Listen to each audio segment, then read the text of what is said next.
Hello and welcome to the B&B show. My name is Brandon Kane. I think we are live. Are we live, Brandon? We're live on YouTube. We're live on YouTube. We're good. Okay, we're good. Well, welcome to the B&B show. We got a little bit of a glitch here initially, but welcome to the B&B show. My name is Brandon Kane. My guy over here on the left side, of course, is Seahawks. Brandon Nelson back in the house here to help me take one last final look here at this Colts game. We got to do a little bit of it, but then also, of course, previewing the matchup of the year, the biggest matchup that we've got on the books here so far this season. The Rams, primetime, Brendan, everything on the line. How you doing, man? Are you getting as hyped up as I am already with this a couple days out? Yeah, it's hard not to be, man. Whatever you think of this team right now, whatever you think of our chances on Thursday, how do you not get excited? Like, this is quite possibly going to go down as the most important regular season game all year for any team. So you can't ask for much more than that, man. Even if it goes badly right now, yeah, you got to be pumped up.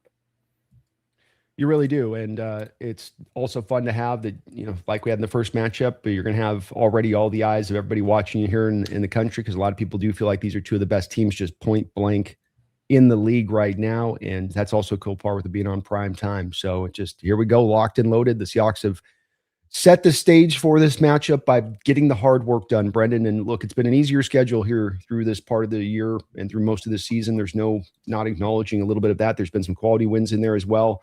But you just had to find a way to get to this stage. And this past Sunday, as we have to look at it, even but just for a short look here, was one about just finding a way with a few different factors that, to me, in retrospect, weren't really working in your favor. Give me your perspective on this Colts game, because, of course, there's a little bit of that, as there always seems to be a split in the Seahawks fan base, from those who say, hey, just get the wins by any means necessary, find a way, versus those who say, oh, wait, this is drifting in a wrong direction. This isn't moving with the same kind of progress rate that we had seen earlier in the year. I think that frustration after that game on Sunday is pretty valid. I think that it is it was a pretty difficult game to watch. There were a lot of frustrating elements at play. Obviously, not every element of the team played badly, but it did kind of feel like that even though the game was consistently close, and obviously Seattle was close enough to win the game at the end, it did kind of feel like the Colts controlled that game and played the game they wanted to play, and Seattle was kind of unable to take them out of the game that they wanted to play. And I do think that there is some legitimate concern there, especially as it pertains to the offense, where there's just a lot of things going on that you don't like right now. I said a couple weeks ago that, or actually this is now over a month ago, and I think you kind of did too, that adding Rashid Shaheed should open up this rushing attack because it forces the defense to play back. And for the first few games, that's what was happening. But this game, to see the run game struggle this much against a Colts team with no outside corners because they're all hurt, was very disheartening to me. And it kind of does lend credence to the idea that there are issues with a running game that will not go away this season. And there's a deeper issue than just, oh, we didn't have enough speed on the outside. We've added one of the fastest receivers in, I mean, I'll say at least the current NFL. He's probably one of the fastest in NFL history, honestly. And it's made things better, but it feels like there hasn't been a big improvement there. And you look at even the other side of the ball, the defense, they did play well, but I felt like the Colts were able to play the game they wanted to play, even if they didn't get the win. And they felt like they were the guys kind of dictating the way that game went. So there is frustration here. And I think that it's very valid to feel that frustration. I don't think that the people that are starting to really wonder about this team are entirely wrong to do so. What I will say, and we'll find out more about this in a couple days, there's a very good chance this team was looking ahead to LA. And I'm not happy about it. I can't say I totally blame them for it, though. And this is something that every NFL team does. Every NFL team, even the all-time greats, they have that weird week where they're thinking about the big game the next week, especially when it's a quick turnaround and you're playing on Thursday night, you're playing 4 days later. And it cannot be avoided. Even the all-time great NFL teams had games like that. So I'm not going to panic about it, but I understand the frustration. I don't think that it's without a few valid points. When it comes to pinpointing, yes, it's easy to say on this. Well, there's 3 or 4 things going on with the running game, but when you go to the main villain as to why this running game has not improved as really the years gone along, or that it has not gotten better, at least in finding consistency from my perspective, what would be the main reason you would pinpoint if drawn to? I do feel like there is a little bit of a lack of reliability up front more than anything else. I feel like that we don't necessarily have bad players on this offensive line. These guys are not playing badly, but I do feel like it's hard to depend on them to come through. Like I look at a team like the Detroit Lions, right? I look at a team like Detroit, and even this year where they're clearly not as good as they've been for the last couple of years, when they need a 3rd and 4, they have full confidence that they can just give it to Jahmyr Gibbs and he's going to go get it. And the guys up front are going to do their job every single time. And it's going to take an extraordinary play from a defender to stop the run. And we don't have anything like that. We have no trust from snap to snap that, oh, we need this 2 yards. This is 4th and 2 game on the line. We can just give it to K9 and he's automatically going to get it. We don't have that. So even though the guys up front are not necessarily bad, and Anthony Bradford is kind of the perfect poster child for this because Anthony Bradford is not playing badly. He's just so inconsistent. You cannot count on him from snap to snap. So I feel like that's probably where it starts, but I could definitely be talked into a couple other things as well. Well, I'm definitely in that same camp of it. I'm glad to hear you are as well. I think I feel like you get people that get caught up on some of the traditional stuff. That people get caught up in the run game and kind of get away from that base aspect of guys must clear holes for running backs to be able to operate. And I see there are certain segments of the Hawk fan base getting caught up on running backs and running back replacements, and Charbonnet's not good enough and Walker's not good enough. And I keep coming back to, as I have for a long period of time, those 2 guys being here, that you just do not open up enough consistent holes, and that the negative plays that come in the run game, it's not a matter of just the 3 yards in a cloud of dust, as I talked about in my wrap-up video. It's that there's penetration. It's that there's negative plays. It's that you're getting yourself so far behind the sticks on early downs because of your commitment to run, and then because of your awfulness at running the ball with any kind of consistency. And it just leads the offense as a whole, in my opinion, Brendan, why I bring this up.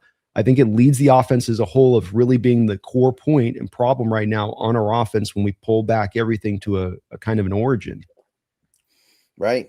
And I don't know if it's going to get better this year. That's the thing, right? Like early this year, the problem was, to me, the stacked box rate, because we didn't have a lot of speed on the outside. Defenses didn't really respect our ability to go down the field.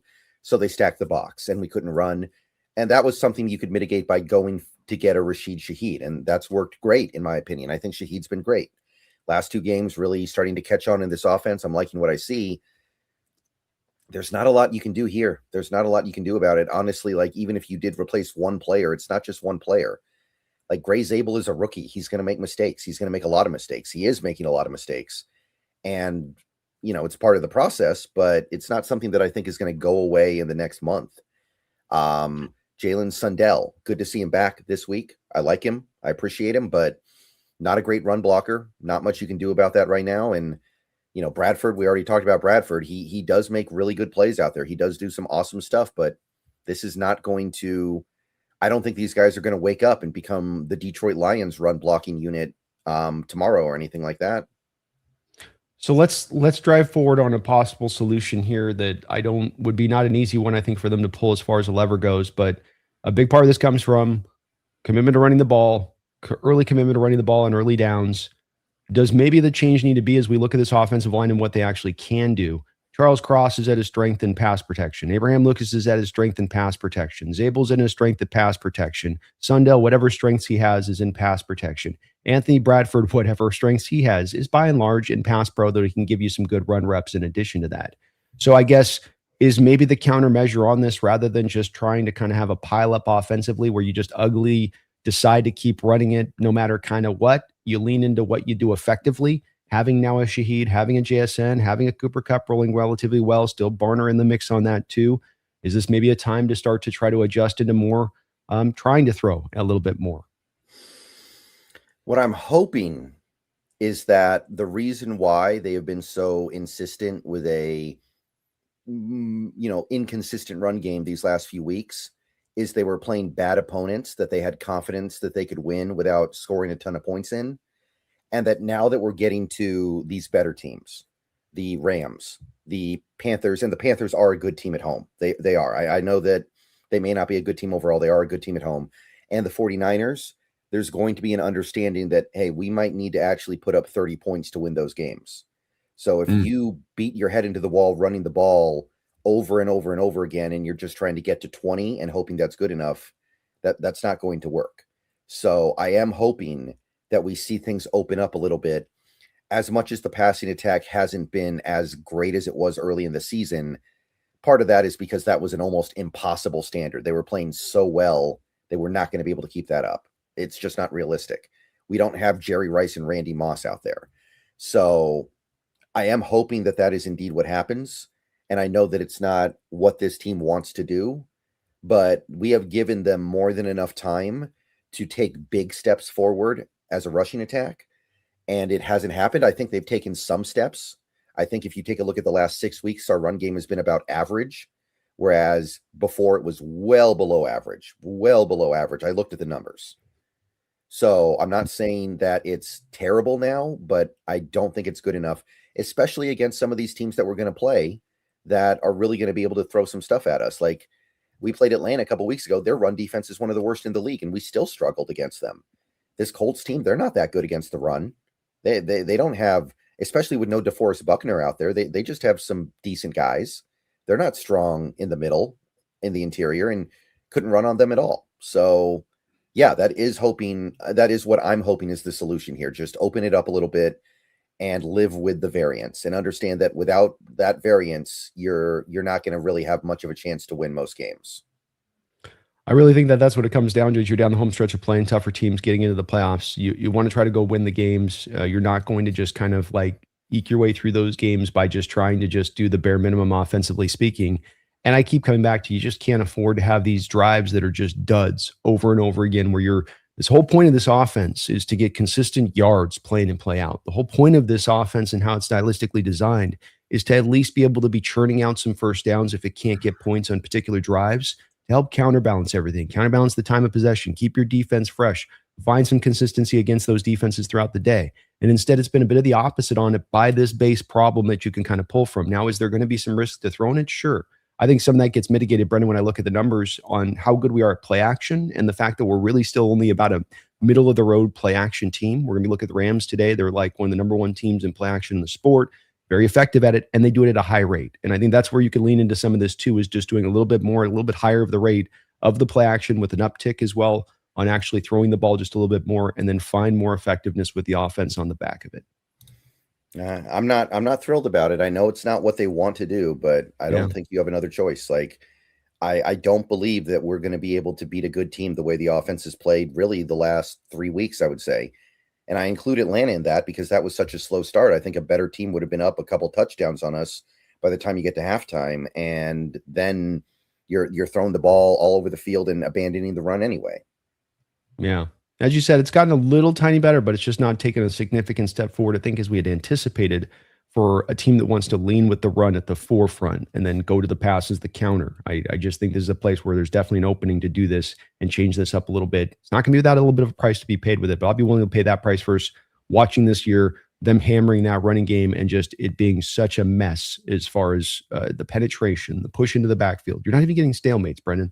I mean, you can't even getting a stalemate is like a challenge for you in the run game, and with multiple guys across the board on given run plays, and it's frustrating to watch. Defensively speaking, from this last game, they did and were able to hang in there with it. We're going to talk about one part of this game that has nothing to do with offense, defense, or special teams, but I did think that the defense was kind of put into a tough predicament in this game, being that you have Phil Rivers coming in there. He's got this connection with Steichen that goes back to the Charger days. So it's like, not only is it the current playbook you're talking about, it's O'Shane remembers all these plays that Philip really runs really well, that he understands how to really lock into. And so you're sort of getting this amalgamation between the two different offenses, along with the difficulty of dealing with them really dedicated to running Taylor at 25 carries on the game. And so it was going to be a challenge in there in this one. I thought overall they really did hold up. I can't really hold them to account too badly on the you should have done more to stuff them down in the perspective. Look, they're pretty healthy on their offensive line, pretty healthy their skill position players. Taylor's is having a good a year as anybody for any running back in the sport. You kept him under 100 yards for now the 23rd straight game, not allowing a 100-yard rusher. I kind of come out of this very encouraged by this performance. Do you feel the same? Overall, it was a quite good performance, and you're right about the Rivers thing. By the way, it was very interesting. There was a lot of people, even in the national media, saying, "Well, why did they get Phillip Rivers? Why wouldn't they go get a much younger Cam Newton or Colin Kaepernick or I think what's the other quarterback that retired recently that's still relatively young that was good, like Cam? yeah. Yeah. Well, Cam Newton's obviously kind of the big one, but there was also some talk of like maybe even going. You can't sign Tom Brady, by the way, to make that clear, because he's part of the Raiders ownership. That would even Roger Goodell would swing the hammer down on Brady if he tried to do that. But there were a couple other guys, but that thing you said about the connection with Steichen, like that makes Rivers infinitely more valuable than even a younger, recently retired quarterback. Mm-hmm.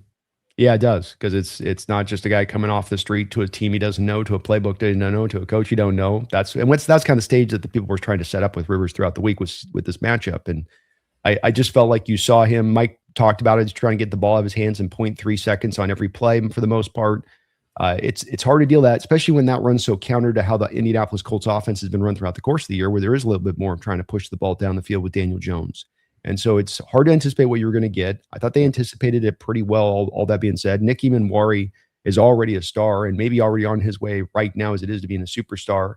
Devin Witherspoon's quietly climbed up to being the highest rated corner by PFF now, a guy that was there with that tip. I think he is. I think he is number one. Number one right now in PFF of any corners in the sport as far as how he's rated. His fit to the outside has been so true and pure. I'm so excited, Brendan, about the combination of these two. We don't know what the extra cornerback is going to be over there for the years to come with Will and Job here. Can you find another guy? And I think about that a little bit of it. You end up finding that other third cat over there to where there is no weak link to pick on in that secondary at that point. And what you're doing with up on the front to kind of pair those two things together. We talk about, the dominance this year, but the dominance in the future, because even the Ravens didn't have a guy like Witherspoon on the outside that they could put with Hamilton. Yeah, Miami has a cornerback coming out this year, Keontae Scott. You familiar with him? I haven't gotten to him yet. I've gotten through about 4 or 5 guys on my list so far, but not quite him yet. Well, all I'm going to say is that he is an absolute demon against the run. He is the run defending corner in this class. 10 tackles for loss this season. He is just always just blowing into the backfield and attacking outside runs. There are definitely corners in this class that are much better in coverage. Don't get me wrong. And there are corners that are better overall, but just want to go ahead and kind of put a little circle on that one. Because if you got that guy, Witherspoon and Eamon Warren, you can play dime the whole game, and they still won't be able to run the ball on you. There's a lot early look at the cornerbacks in this draft. I don't know if there's the star power to blue chip, but I'm seeing a lot that seem to have sort of that maybe late first to second, early third kind of area where there's going to be a very heavy cluster, a variety of guys like you mentioned in that spot in this draft. So that suited need might fit up nicely to Seattle for where they're picking as well in the draft. Some good players. Mm-hmm. Right. But anyway, like you said, the defense did play well. I think there was a little bit of frustration at some points. It felt like we were kind of playing them a little bit more generically than I thought. I thought you would have been kind of daring Rivers to throw the ball more than 15 yards down the field. I don't know how much of that there was, but the results are the results. Again, I do think you can make an argument the Colts were able to play the game they wanted to play, and they were able to kind of dictate the pace of that game, even if they weren't necessarily good. And that was frustrating, but I think it was like 215 total yards they had. It's hard to do that in the modern NFL with all these rule changes, holding a team to 215 yards, especially I want to say Shane Steichen's very good. Maybe he's not a great head coach, but he's a very good offensive mind. So that doesn't come around every day. So I'd say I'm pretty much in tune with you. I think there was some frustration in that game here and there, not being able to force a turnover on these Tim Tebow passes from Phillip Rivers was maddening. I when I saw the way his throws were coming out of his hand early in that game, I was like, we're going to get 8 interceptions. So there was a little bit of frustration, but they did what they needed to do, and there was a little bit of additional added English on that game that I think made life a little bit harder for this team. So The English I'm you're gonna, talking about, of course, is the officiating, Brendan. I think we both looked at this as well in the same manner. Felt yeah, like to me maybe one of the was not worst thrilled. officiating games in a couple Yeah, years. yeah, was not happy. Like everybody's bagging on Josh Jobe right now, which by the way, I think is actually very unwarranted. I think that he's actually played pretty well this year. Mhm. And people need to understand Devin Witherspoon might be the best corner in football, and Reek Woolen, like teams, it's gotten back to the point where teams are terrified to throw at him. If you're going to throw at somebody, it's going to be Jobe, right? Everybody else is terrifying to throw at. I know that Eman Ward gives up stuff sometimes, but he's so long, you really don't want to throw the ball at him because his ability to get his hands on the ball is like second to none just because of how long his arms are. So if you're going to pick on anybody, it's Jobe. He's just going to be the guy that gives up stuff sometimes. That doesn't make him a bad player. I'm not saying he had a particularly good game this week. I don't think he did, but that pass interference on Jobe, really, really confusing to me. I still don't know where that came from. I still don't know what that was all about. That set me off. You had a couple others as well, like the no call on the JSN, illegal contact. You had a PI on Shaheed that didn't get called. I know we're just talking about the defense here, but overall, that was a very frustrating element of this game. And you could feel the desire to get Phillip Rivers a win in his first game back. Yeah, I'm sorry, you just could. And you can't tell me that wasn't a little bit of an element here. It certainly felt like that to me. And when it's going to be called, look, I'm okay with officials if they're going to call it on days where there's officiating crews that call it tighter, call it looser. I got no problem with that. But you got to call it equal on both sides of the ball and how you're going to call it. And not only those specific moments you talk about that stand out, but it is also the fact that you're letting them just really get after our receivers and holding and tugging and pulling throughout the course of the routes in this football game. Our defensive linemen weren't having any holding calls at all. And those, they were getting their hands up around the neck, up around the shoulder, hugging them. It was just one where I think that it went way beyond the pale as far as letting them play. And it did make you start to feel as you came back along of like, dude, you guys trying to get Phillip this dub? It does start to feel like that a little bit when it's that egregious. And again, I'm not one who's to complain about officials. I haven't done so probably in about a year or two on this one, but that's why this game stood out so much. Right. And it even, even beyond that, you had the play right before the half with JSN where he's getting hit after the whistle in a pretty Mm, egregious way, and you don't even get a flag on that one. Now, I don't even really care about the flag on that play because that's putting our best player at risk.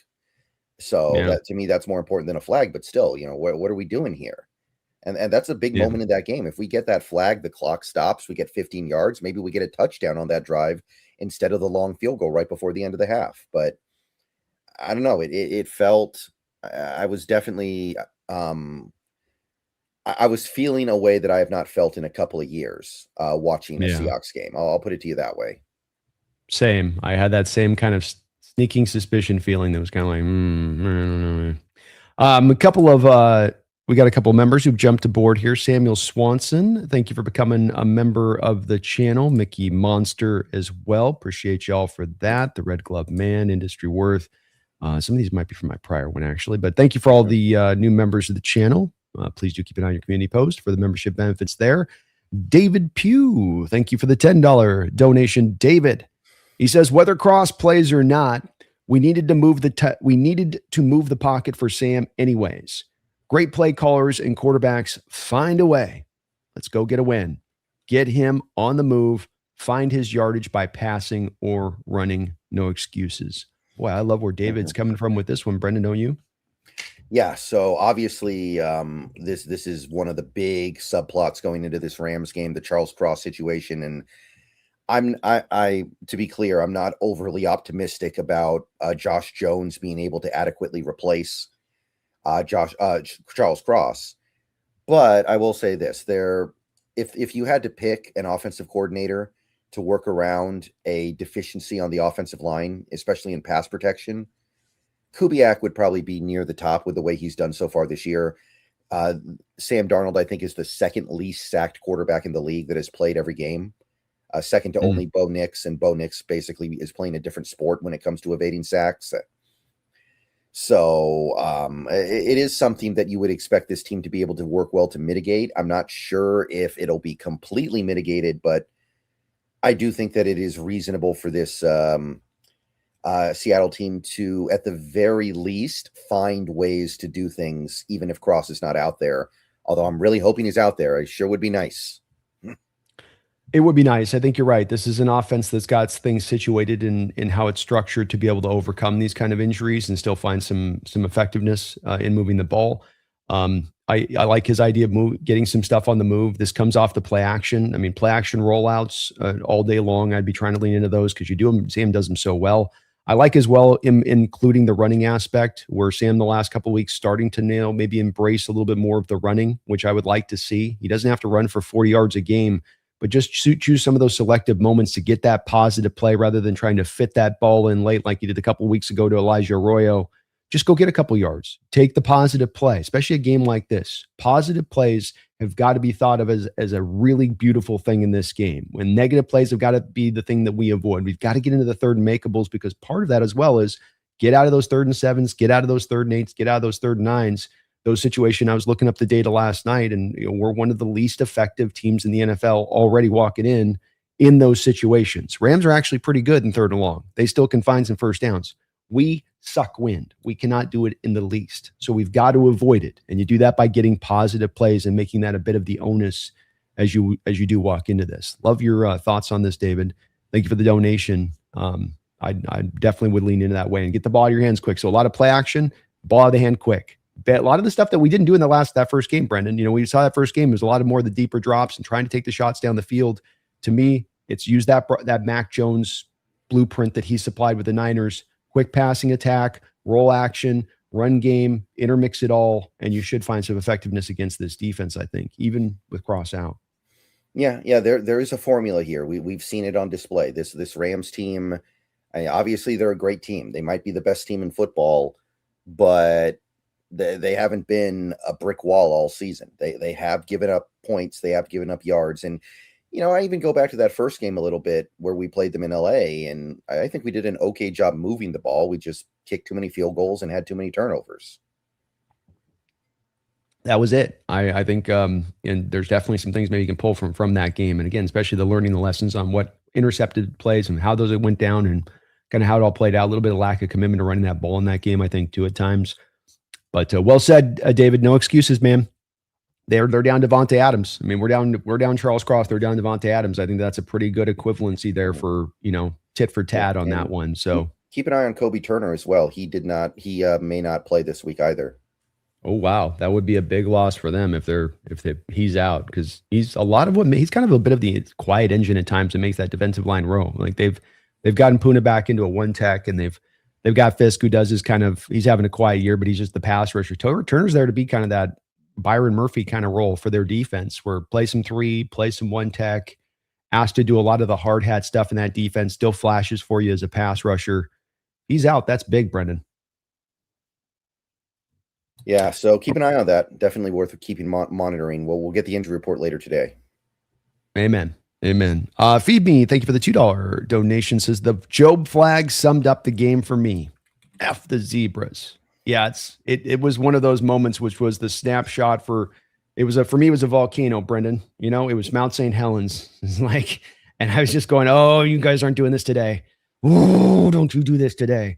And then it got to that play with Job where ticky-tack, you get way more egregious stuff happening on the other side of the ball with our receivers. And then you're going to call that one. And it's always, as I say with the key on those calls, Brendan, it's not only the call itself, which was horrible, it's the timing of the call. It's the automatic first down on a 3rd down that goes in addition to it. That one had me seeing red. Yeah, it's the kind of thing that sometimes makes you want to just turn off the game because you feel like you know exactly how it's going to end. Now, luckily, it didn't end this way for us on Sunday, but it's one of those moments that does kind of make you feel like, why am I even watching this? Yeah, the NFL sometimes got to be careful with some of this stuff because it just gets that place where you're like, you feel like you're like, you guys are lying to me on this a little bit. What's going on here? Slobby1, thank you for the $2 donation. If we lose Clint Kubiak, how would y'all feel about Dable? I do like some of the stuff Dable has done. I would say though, when you look at number one, there's a couple things here. Number one, Josh Allen the guy who he supposedly developed only got better after. Oh, Sorry, that my bad. was. I Did had something something break? drop. Somebody tried to give me a call. They're right there, so Okay, we're nothing good. broke over there. You good? We're good. Oh, excuse me. So you have Josh Allen, who presumably was the guy that Brian Daboll developed, only getting better after Daboll left. It wasn't like Josh Allen fell off a cliff as soon as Daboll got out of town or anything like that.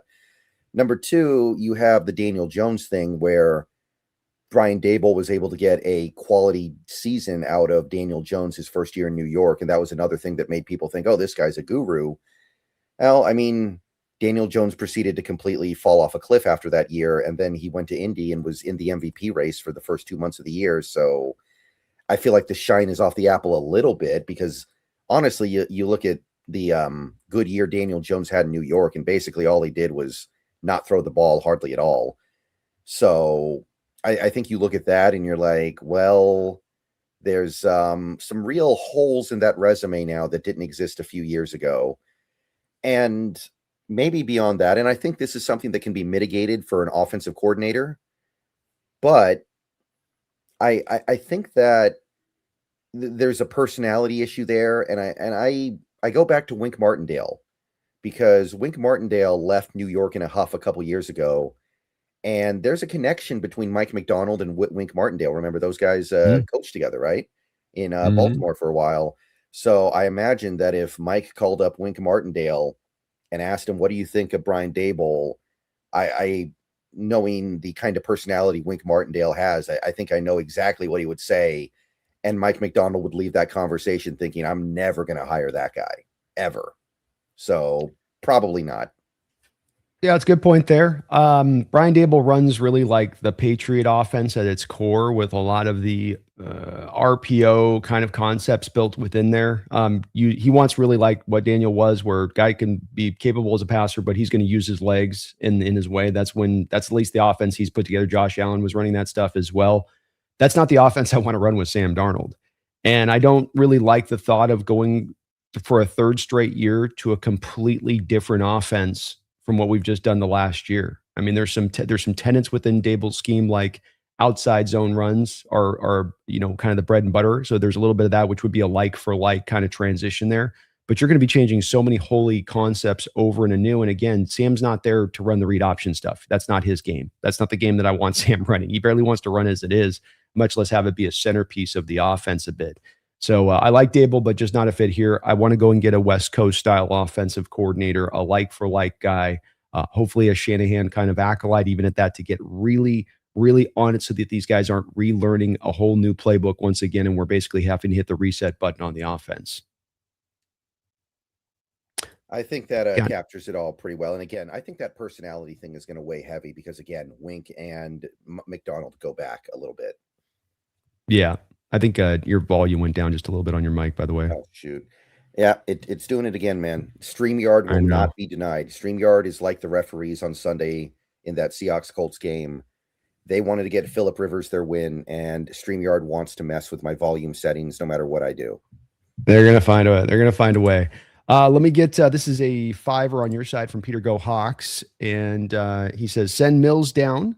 Put Velus Jones on the 53. His numbers are pretty awesome for a small sample size. 8+ yards per run with an 11 per yards reception. Couldn't hurt. I'm gonna have you just touch on this really, really quick while I use it. Mm-hmm. 1 sec. Well, if you're talking about Velus Jones in Seattle so far, to my knowledge, all he has is 3 carries. And he did look pretty good on those 3 carries, but they were garbage time carries, the purest of garbage time carries.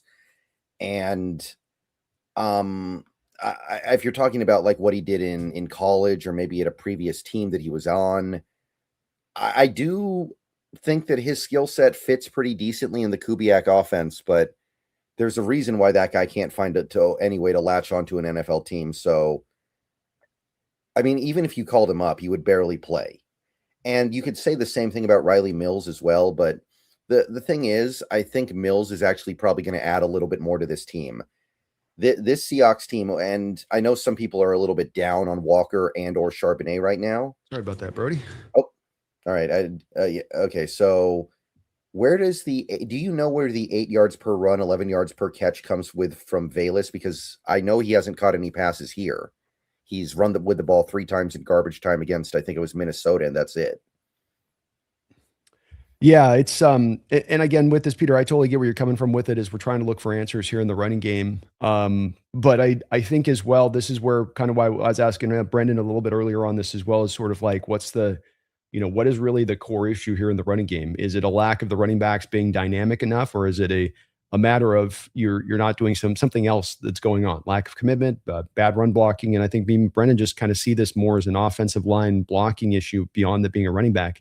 To give you, for instance, for this, and I know again it's PFF, but I think that this just kind of does serve my point a bit. PFF right now has both of your 2 running backs as 2 top 10 rated running backs in this sport. Mm-hmm. So think about this from the standpoint, you don't have to put a lot of onus in the grades of PFF or put a lot of weight into it, but just think about this. They're looking at your system, they're looking, and they don't have a dog in this fight. And they're looking at your 2 running backs, and they've got Kenneth Walker's the second highest graded running back in the sport. They've got like Charbonnet at 9 or 10. So they're telling you exactly the thing that me and Brendan are saying right back on this, saying that the running backs are actually fine. And I know Walker gets beat all the hell with, he's hesitant. He's not going through the line. And I keep saying this, and it doesn't want to resonate with all those people that talk about the hesitancy of Walker. And because they see Charbonnet and he's not willing to, he doesn't do that hesitancy. He just gets downhill. Well, partly that's because Charbonnet can't do the things Walker can do. That's why you don't see Charbonnet hesitating. But the fact that he's hesitating in the first place does not come back to the fact that it's just a lack of vision from Walker. It comes down to the fact that your run blocking is awful. It is awful. They're losing blocks. Multiple guys on one play lose their blocks to the line of scrimmage for guys to get in the backfield. And this is going to be a thing that adds up over time on running backs. You get a guy that naturally dances a little bit like Walker. He's going to really start dancing when there's that much penetration. He's going to really start dancing when it's been 3 effing years of this stuff, Brendan. 3 years. Mm-hmm. You can't get holes for these guys. And I get the drawback to the running backs a little bit, but it's really comes down to just like, we cannot seem to put the line together that can run block up front to create anything close to a hole for these guys. I looked over at Jonathan Taylor, a guy that averaged, what was he, barely under 4 yards a carry or something, but the holes like 3.7, I think. 3.7. If you couldn't look at that and see the difference in the holes, and I'm not speaking to you, of course, Peter, but I'm just speaking in general that to the folks out there, there was such a difference in the holes that they were creating up front for the Colts for Taylor to just give him some initial success on those runs. We don't give anything close to that for our running backs. It is really bad how much we run block. And it stood out again, looking at the all-22 tape again from this past Sunday. I see it every single week. It just makes it hard for me to come back to the running backs on that side. With Riley Mills, still a little bit of a head scratcher for me on this one, Brendan. I guess he must be ripping it up in practice, because this was one that seemed to me like you just let him sit. You've got Jaron Reed coming back. Peely's found at least a little bit of a rotation here. But they seem to be really intent and set on getting this guy out there and really feel good about his upside, I guess. But I'm kind of like Peter on this, where I'm sort of like, just feels like as you're on, it's kind of a weird time to bring a guy out there to try to have him come up to speed as you're trying to go down the home stretch run to make a championship run. Well, I think what happened was that there was a hope and maybe even an expectation that we would blow Indy out. And if we get into a blowout and Indy's forced to throw the ball, then you get Riley Mills out there, and now the stakes are lower, and Riley Mills gets to just rush the passer. Because with the way that game played out, and I even wrote, and by the way, can I go ahead and make my plug real quick? Yeah. I'm writing 2 articles a day for Seahawks on SI going forward. So if that's something that sounds fun to you, check me out. Seahawks on SI, part of the On SI network. So again, 2 articles a day. My first article, which went live yesterday, was about Riley Mills's debut, just talking about the last calendar year that he's gone through with the torn ACL and going through the draft, not being able to work out and all that. But that is a terrible matchup for him, because you've got a Colts team that wants to just run the ball, and they love those A gaps and B gaps, right? Jonathan Taylor lives in A gap and B gap. That's like the worst case scenario for a guy like Riley Mills, who is not very good against the run. He's a pass rusher. So much so he was actually an edge rusher a couple years ago. Remember, he had to gain weight to move to the interior. And he is such a uniquely physically put together guy, where he's very tall and very lightweight. that those A gap and B gap runs, he's just going to get smashed out of the play every time. And he did. To my eye, he was on the field for 7 snaps.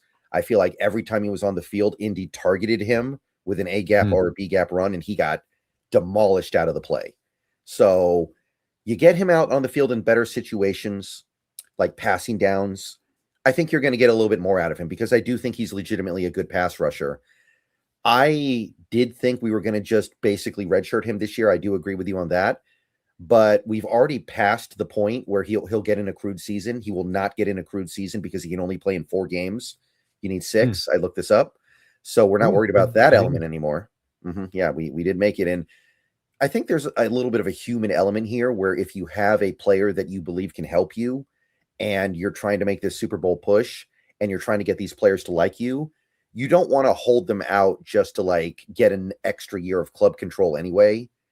Like, it kind of reminds me with the Mariners a few years ago where they called up Julio Rodriguez a little bit earlier than people thought because they're like, yeah, you're blowing your years of club control. Why are you doing that? You should just let him stay down for another 2 months and you'd get another year of club control. But the pushback on that was like, well, do you really want to like introduce one of your future stud players into you treating this sport like it's just a complete business and they don't even see you as a human? So maybe there's a little bit of that going on there too. I don't know what Riley Mills is going to do the rest of the year, but I do think that he is a good pass rusher. And if we actually get him on the field in pass down situations, you will see more out of him than you do out of a guy like Velus Jones. Yeah, I mean, I guess that's fair. It's you. Who's he taking the snaps for? Is it Leonard Williams? Is it Byron Murphy? Is it Jaron Reed? Is he going to give you better reps than those guys give you as a pass rusher? I mean, the other thing too with this on the whole thing with the Mariner deal was part of that club control thing was you playing, and remember it was also the executive came out and said, we're going to try to keep the club control in this before they did that with Julio. So they had to do some damage control with what he had said. But that's also a little bit different where it's about with baseball, there's this game played of like stretching these guys out so very long to then pay them. Where is with this, you inherited a guy that was kind of not broken goods, but was going to take a very long period of time to come back from this major injury. You had to pay the price of not getting any of that play throughout a lot of the course of this season, which I think kind of earns you the right at that point to say, hey, we get another year of club control on this one. And that's a fair enough from one for us to ask. And while I understand that you want to do right by the player, it's also what's best for the team, not what's best for the player. That's what wins out at the end of the day. And this is one to me that on just 2 different levels I wonder about with that. It's good to hear that they're going to maintain the club control year. So that's kind of the null and void part of this, but it's just about having the best players out there getting the most reps. And I'm going to trust in the coaching staff on this one. They've obviously seen something with him in practice throughout this year to make them feel like that pass rush you're talking about is going to come alive. But it did this past week. He looked like kind of a green rookie out there, and we're down to the home stretch the last 3 games here. You know, we don't have a, some New Orleans Saints home game left on the schedule here for him to kind of figure that stuff out a little bit. And so, I don't want to go too far with this experiment, I guess, Brendan, is what I'm saying. Yeah, maybe it's the Mike Morris snaps. That might be a little piece of it here. I don't think they're enamored with Mike Morris at this point. Maybe it's him. I know it's only a few snaps a game. And to their credit, in that second half, they basically pulled the plug on Mills, to my knowledge. I think he played 1 snap in the second half, maybe. So, they learned. But I don't think it's a big deal. I think he can help this team more than Velus Jones. I'll put it to you that way. But you're right. There are not a lot of snaps to go around. Yeah. We'll see. And again, the coaches might be seeing something in practice, lighting the world on fire that makes it make all the much sense here in a couple of games when he's out there. And certainly a fresh body. Nice to have that, Brendan. If he can give you something to get another body on that rotation, would be great. We like fresh bodies around here. We love fresh bodies around here. Thank you again, though, Peter, over on Brendan's side for that. Don't know. Dublin Seahawker, also on Brendan's side. Thank you for the $10 donation. How do we feel about getting K9 and Sharps more involved in the passing game? Also, would you extend K9 or bring in a veteran to support Sharps, Kenny, and Holani next season? Thanks, and love the Hawk streams. I feel like it's not a big element of this offense to throw the ball to backs. I kind of feel like that's at play. And the thing I keep saying is that as of right now in this offense, there's only so many passes that are going to get thrown.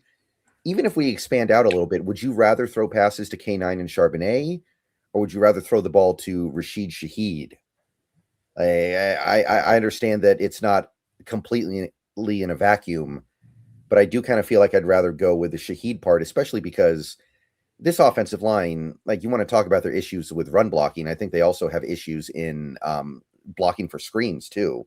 There's just not a lot of reliability there. It doesn't feel like you can count on them. So I don't know about that. And let's talk about that first, and then we'll talk about the extension part because that's a little bit of a different conversation. But what do you think about the pass game thing? I find myself a little bit on a different territory than you might be on this one. And it comes back to the initial point we talked about the game plan to come out here in this game. You're not running the ball effectively. You've tried to keep running the ball more than you're passing in a lot of these games. You're trying to stay on it on early downs to run the ball. I'm advocating for trying to throw a little bit more, but not for throwing how you've thrown through a lot of this year. The yard per attempt average with Darnold, sometimes a little bit of, I wouldn't call it an obsession, but a very strong predilection towards leaning tries to try to push the ball down the field on intermediate and longer routes. There's not been as much commitment throughout the early part of the schedule this year of really getting the ball to the backside of the backfield. I think that's one of the places that he kind of started to make a little bit of a transition to off the back of that Rams game, was understanding you got to work a little bit more of that. And I'll tell you this, if I can't get my running backs to get things going traditionally by handing it off to them, one of the ways to get around that is throw a ball out into the flat.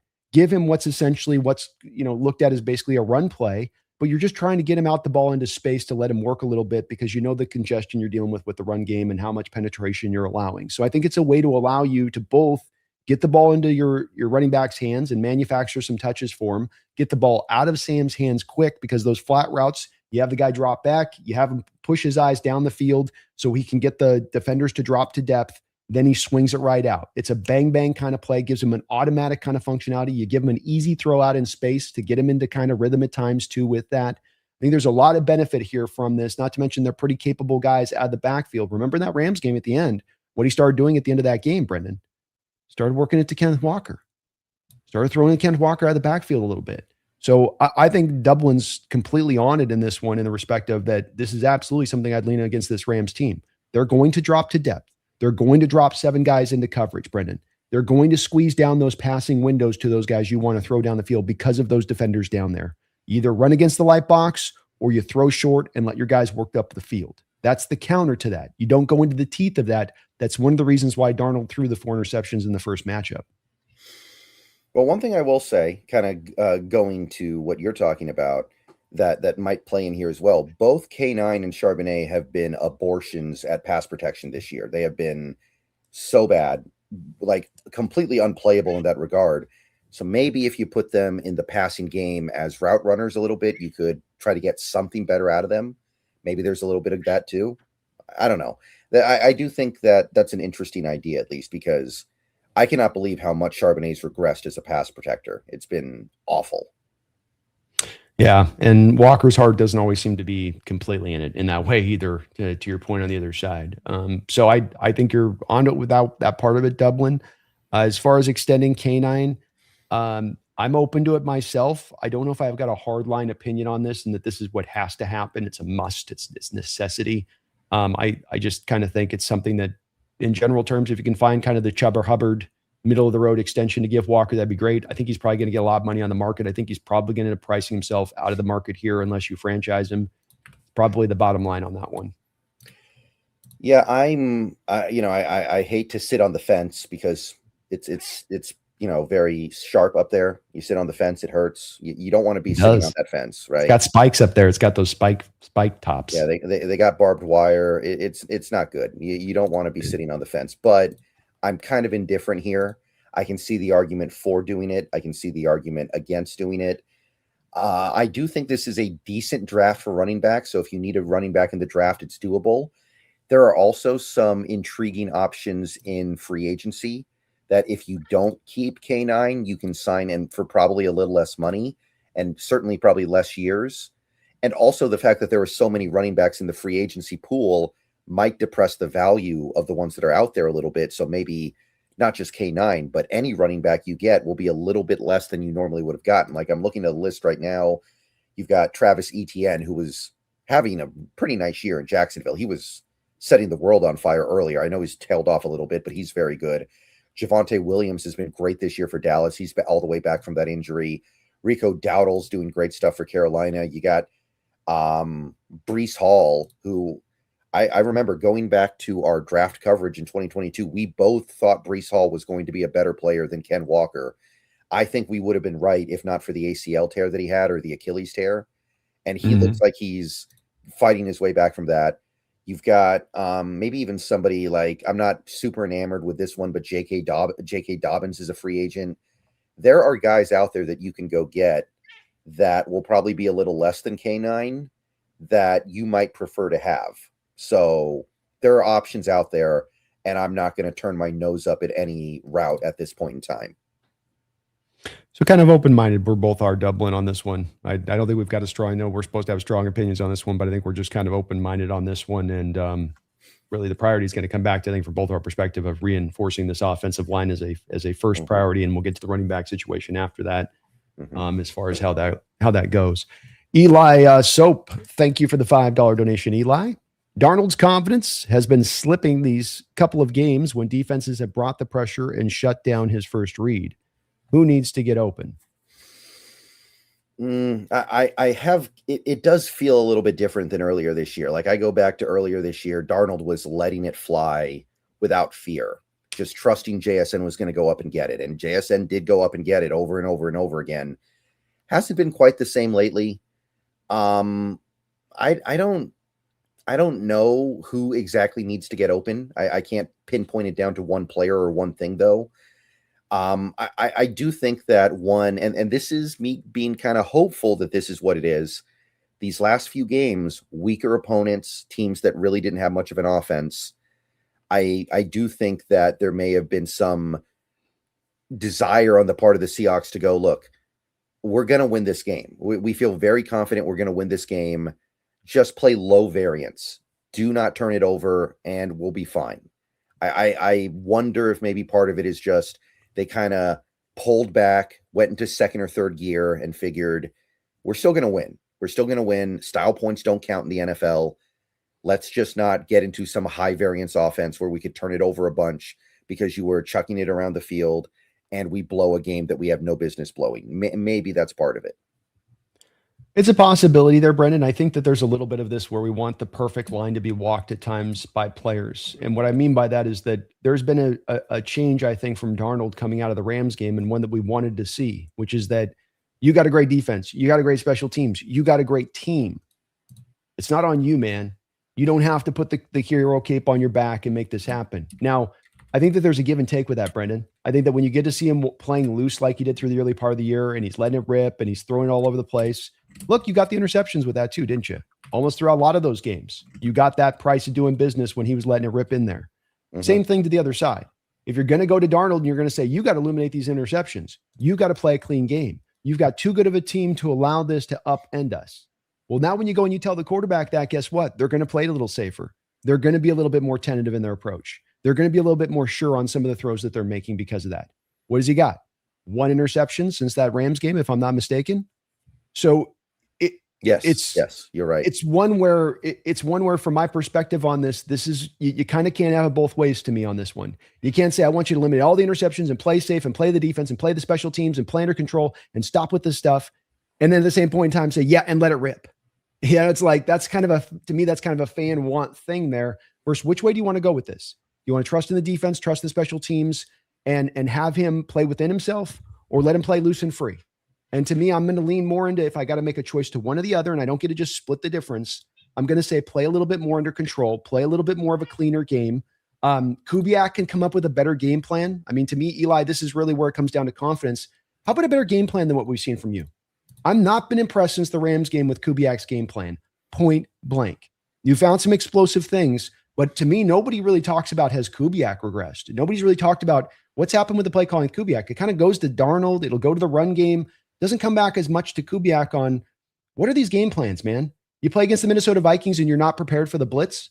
You sleepwalk through the first half of the Falcons game with a game plan that I don't know what you're trying to really accomplish. Against the Rams, you're trying to push the ball down the field when the blueprint in place was short passing attack and lean on the run game. You forgot about the running game in that one. This comes back more to me on that stuff. And if you supply Sam some more easier throws, more of the play action, more of the rollouts, more of some of the simplistic ways in which you want to have things kind of roll out offensively, and that'll be enough. you'll be enough consistent wise and scoring points wise to get the job done. That's where I backtrack this to just myself. Yeah, I definitely agree with that too. There was definitely a sense of frustration. I'm doing the watch along stream. I'm in the stream with people, and we're talking about the game.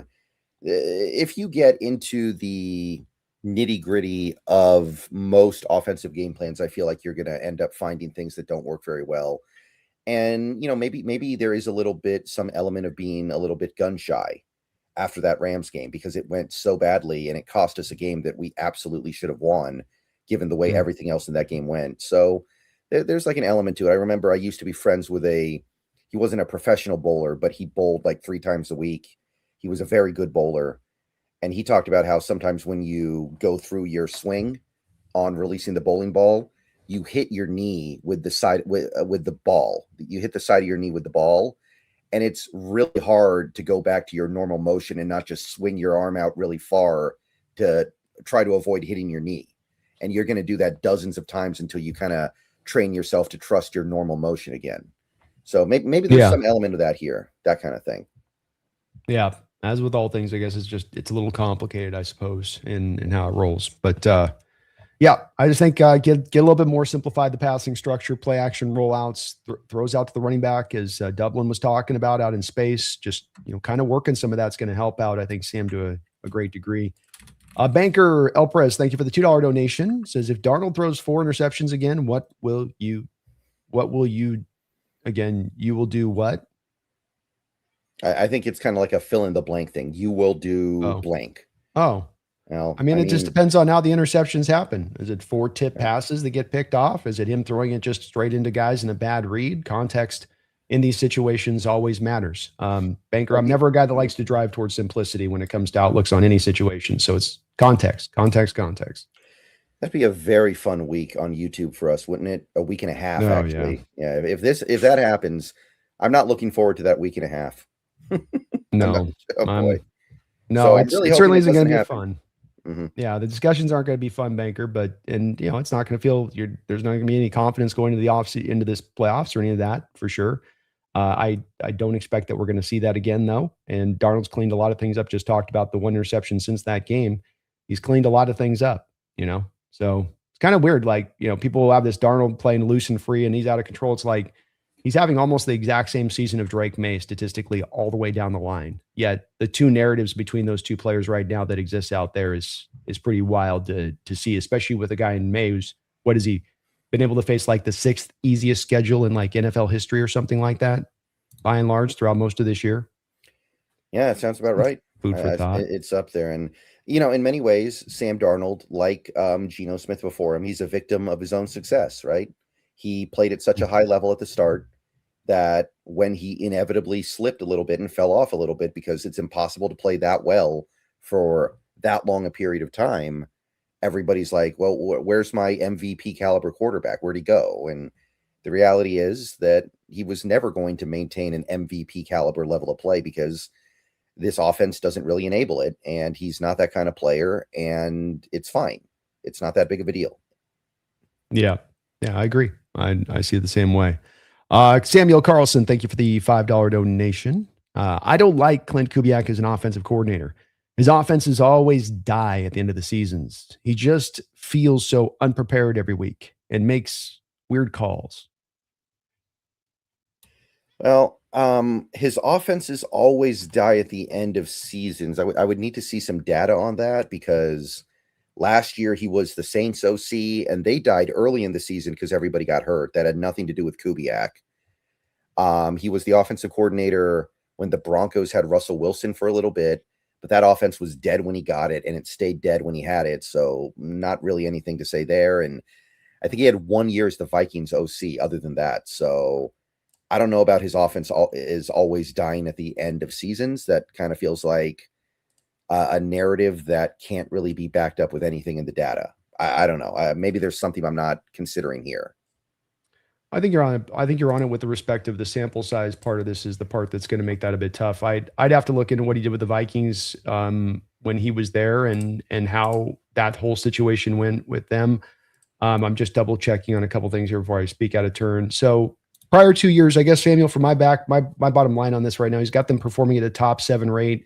as far as, well, I mean, technically right now you've got your, I think 6th in points, offensively speaking right now, approximately. Fifth in points. Yeah, so you're fifth in points. You had the prior 2 seasons in 23 and 24, you averaged 21 points a game offensively. This year you're averaging almost 29 points a game. He's almost got you up around 30 points a game. Last year, the Saints offense, yeah, I guess it did technically, Samuel, it did kind of die out the end of this last season, but that happened for a reason. That wasn't as much Kubiak being weird with the play calls or unprepared. It was because his offense got decimated with injuries. Nobody was healthy at the end of the year. No, literally nobody, from starting quarterback on down to receiving core for the most part. Offensive line was toast. I do agree with you on the weird play calls, the weird game plans that have come out, and I think that it's been befuddling to me, and it frustrates me. But I do think at the end of the day that his bottom line on this season and what he's provided to you, and giving you an actual competent offensive coordinator versus, to me, what we've had here through years, which has been, average at best to well below average. I think he gives you definitely an uptick. Not saying he's the best in the sport, but he's definitely a big improvement over what you had, and a guy that I think you can win a Super Bowl with, a guy like Kubiak as an offensive coordinator.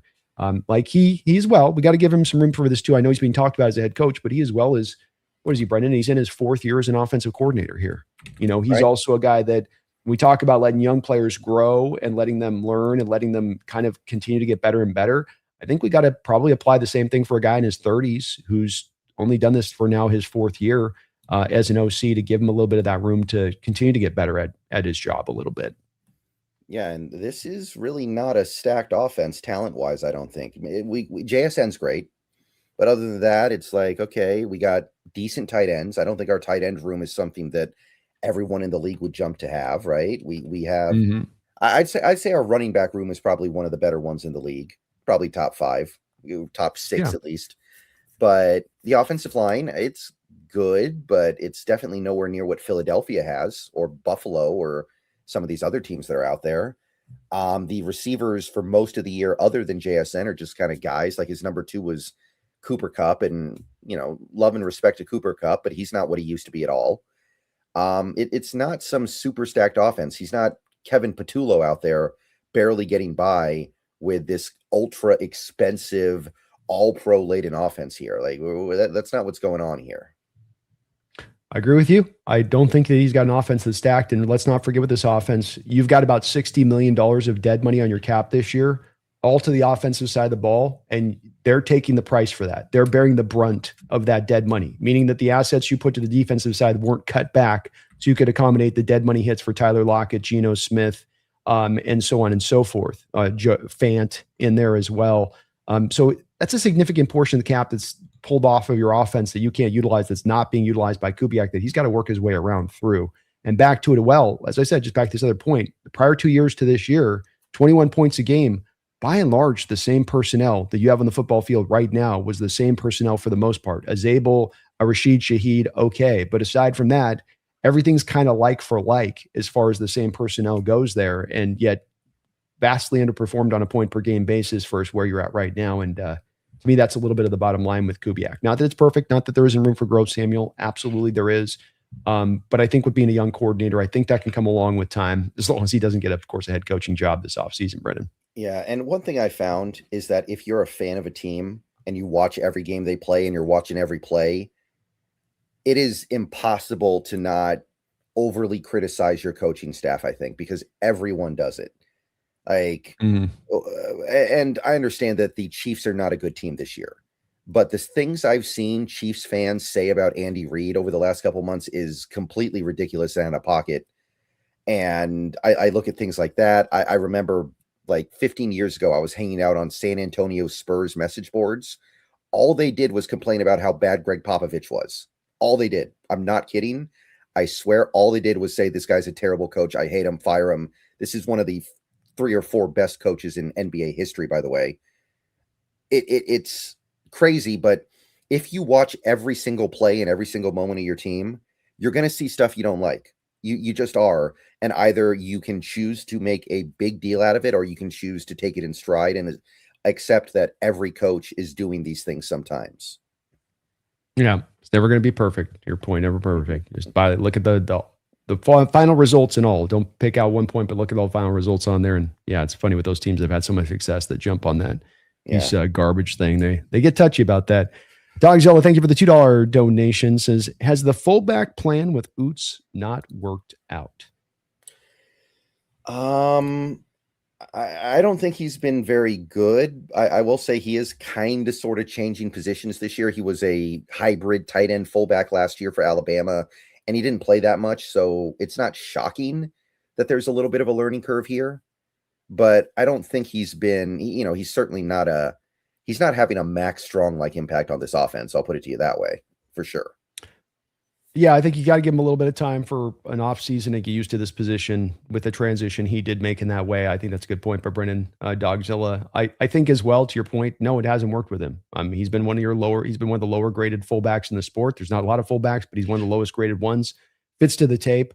And really where he's struggling is the place you needed him to be at least competent with, and that he's been a contributor to these run game struggles. He is not blocking guys in the hole well. He is not sustaining his blocks.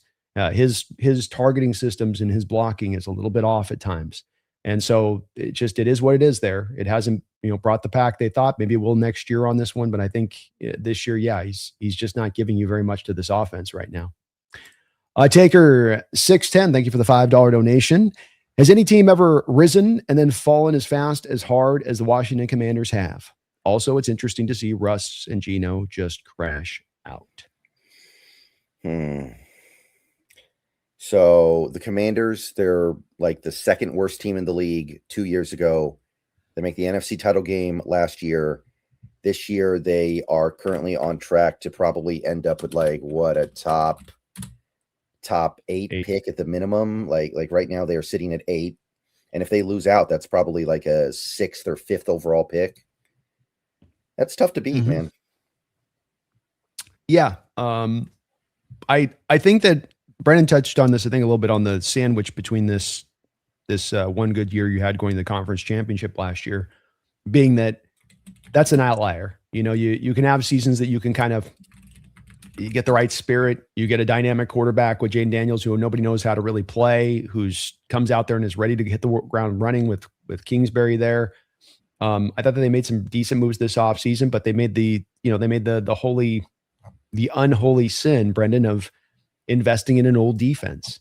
And when you invest in old defenses, you're going to get bad play. And this is the Holmgren rule that he learned back in the day as a general manager, and one that, quite frankly, Dan Quinn, as a defensive-minded head coach, should know better on. But that's what they built, was a defensive, old defense that they hoped could get by with it, a reinforced offensive line, which wasn't quite reinforced, and then Jane Daniels gets injured. I think that was really just a bit of an outlier last year. That's not a good roster. It's not a talented roster. It's not a roster, that's loaded to the hilt, ready to go. I think that he kind of the Cinderella status, and he sort of tricked them a little bit, and that got them thinking that they were a little closer than they really are. Greatest rise and fall ever, though, individually, is probably Timmy Smith, right? Former Redskins running back. Remember this one? He did rookie season, did basically nothing all year, has the most rushing yards any player's ever had in the Super Bowl, runs for 200 yards, wins Super Bowl MVP. Next year, does nothing again, and then basically retires. That's got to be the greatest, right? Rise and fall ever.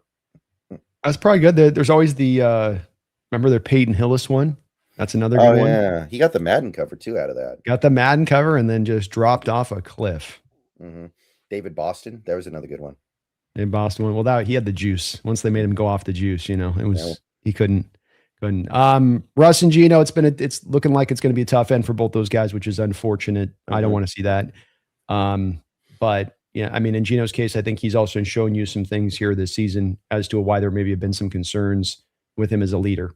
And not that he's a bad leader per se, but, is he a guy that when the chips are down, he's going to stand tall and hold the line? And, I don't know about that. I know about that this year with what I've seen with him. Well, my question is, how malleable is Geno's contract? Are the Raiders just going to stick it out with him because they can't move it? Because I don't think it's super flexible.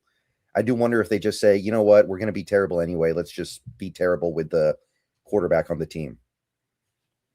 You're right. They're in the pickle with him, and that there's not really a clean way to get out of that deal without eating a good amount of money. But it's 18 million before June 1st. Post June 1st, you can split that in half basically. So he's got He's got no bonus money available after this year other than the $18.5 million for the 2026 bonus that kicks in. So, I mean, we've seen plenty of other teams that have taken bigger hits to get a quarterback that they felt better about than the Raiders feel about, and release those quarterbacks. So, yeah, he's going to be released. They're going to eat that and they're going to call it a day. It is a terrible year to need a new quarterback, though. There's not a lot going on out there. It's really bad, man. And you're going to see a couple QBs in this draft, I think, get elevated because of this, as the class is just, it does look like Sellers is going back. So it gets even weaker because of that. Maybe next year, by the way, 2027 might be a really good year for quarterbacks. I'm not guessing it is, because I thought that was going to be that this way this year. And it's been just, avert your eyes. Well, I mean, sometimes you hit, sometimes you miss. Like 2024 was great, which we knew was going to happen. And then there was some slippage this year. Do you still believe in Arch Manning long term, by the way?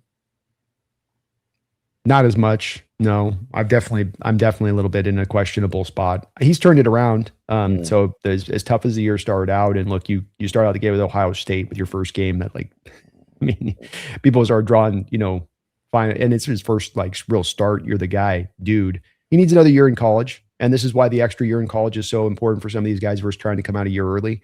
You get the chance for the development. I think the odd thing that we're seeing in football right now, and maybe you've got a good explanation for it in college football, I don't.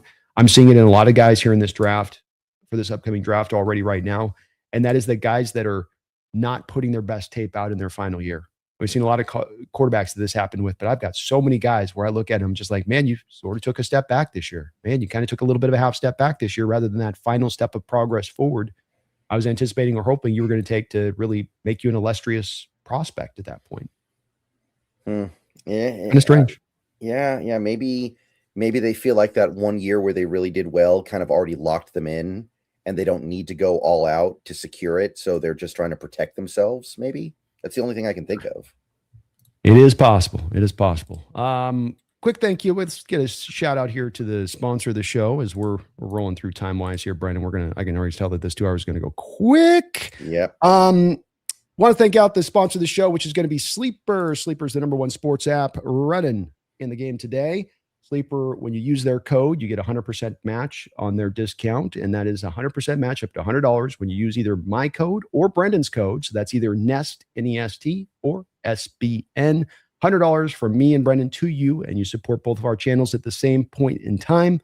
There are, of course, terms and conditions that do apply. Please see their site for details, but consider this the #1 app in the game running right now. You can do so many different things upon the app, pair together still some fantasy going down, some weekly fantasy if that's what you do. If you're out of your league, go the over and under. As you can see here, that's what I'm looking to do on these picks. Went with today on this one, Jason Myers at 1.5 field goals over, as we seem to have a hard time down the red zone lately. I think Shaheed's going to get targeted a good amount again in this game at over 34.5 yards. Charbonnet over at 35.5 yards rushing, because I think you're going to run. I think you're going to run up in the A and the B gap in this game. Kyron Williams over 55.5 yards rushing from them. I think they're going to stay committed to running in this game. And then Puka Nacua, Brendan, he just gets 1 million targets every game.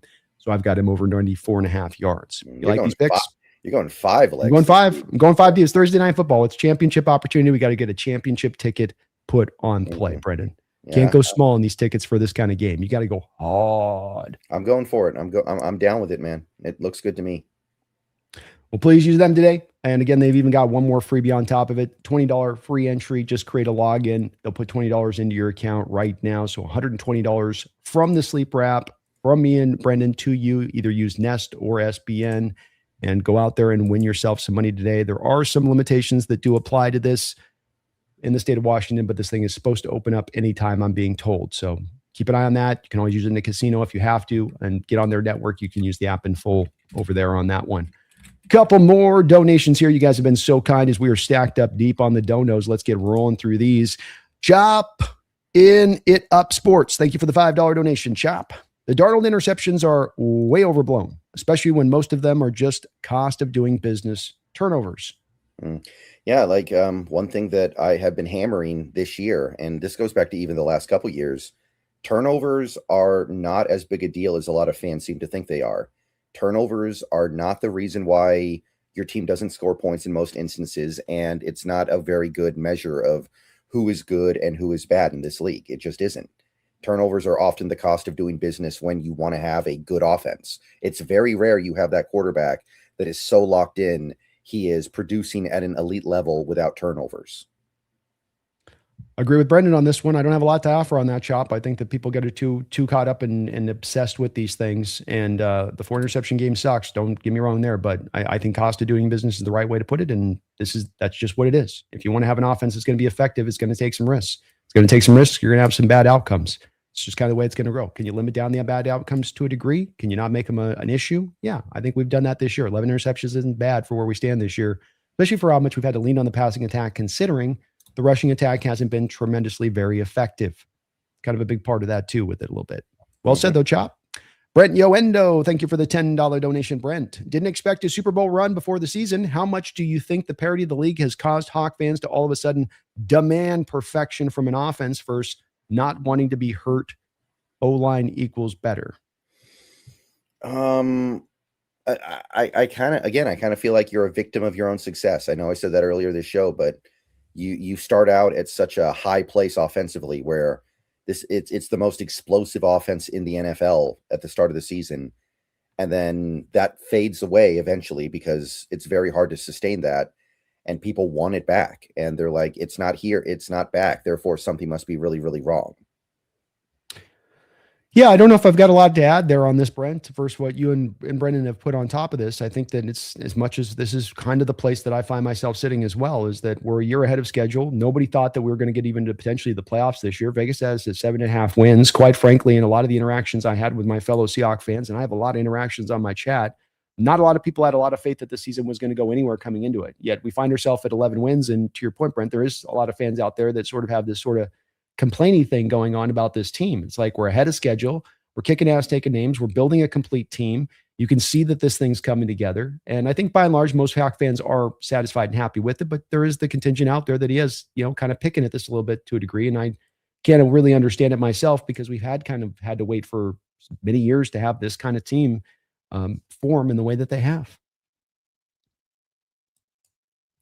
Strike, thank you for the $2 donation. If you could coordinate for Seattle, are you offense or defense?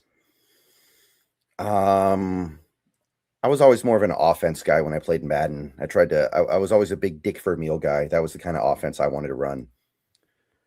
Yeah, I would be probably an offensive guy too there, Strike. In that I just think it's just a little bit more funner to go with that and do that stuff. You can get a little bit more varied with it. I wouldn't mind doing D either, but if I had to go to one or the other, I'd go with offense. And I don't want to take anything away from Mike. Mike's doing great. So yeah, I'll take the offensive spot. I'll take Clint's job though. Clint, you sit down for a quarter or two. Let me show you how it's done here. Okay. Let me show you how it's done, big guy. Thano with a $5 donation on your side. Before the season, the Seahawks were seen as a middle of the pack team. Now they look elite. What led to this jump? And was it so hard to see? Why was it so hard to see? Interesting question. I don't think anybody thought Darnold would be this good. And I say that even though the last few games have been not as good.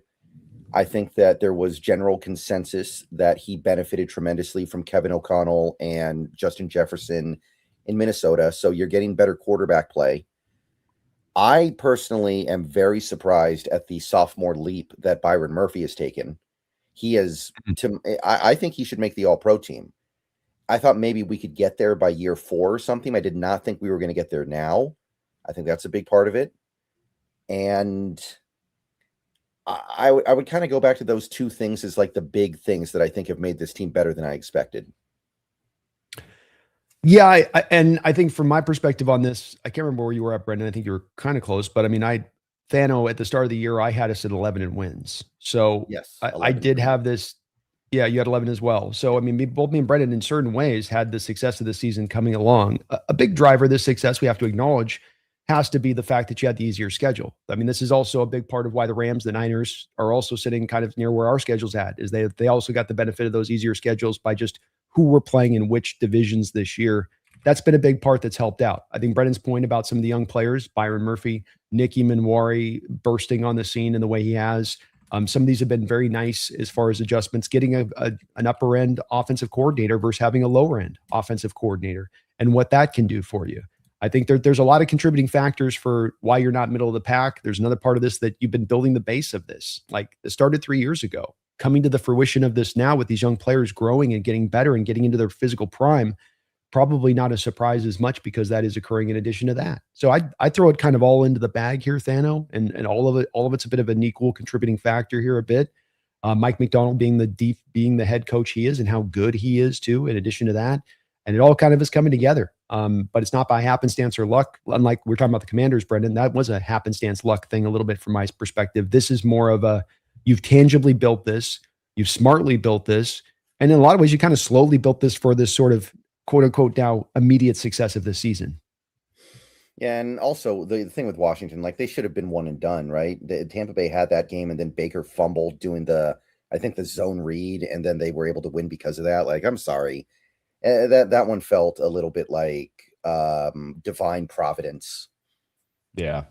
No, I felt the same way with it. They just got over their skis a little bit. That's what I always say too. Get in the playoffs, anything can happen. They are the exact representation of that, where it's just like, look, get hot at the right time of year, have a couple breaks, breaking your right ways. It's just a couple games at that point. Funky things can happen in a select couple games at the end of a season. Just get in there is sometimes why we say that's so very important there. Great question though, Thano. Mm-hmm. Freddie with a $2 dono on your side. He asks, how about Brandon Aiyuk next season? That whole thing is so weird to me. He was so good that one year, and I can't believe we're here right now. Like, so quickly. I can't believe that San Fran wouldn't work a little bit harder to make it right with him, because he was so good just a couple of years ago. But I don't know if I need to go there. We've got enough receivers. We don't throw the ball enough right now. Even if we do start throwing the ball a little bit more, I don't think we need an Aiyuk, really. I don't think he adds a ton that we aren't going to get out of what we already have. I'm in the same place as Brendan on this, Freddie. I mean, the real problem here becomes the contract with JSN, because he's going to probably command $42-43 million per year.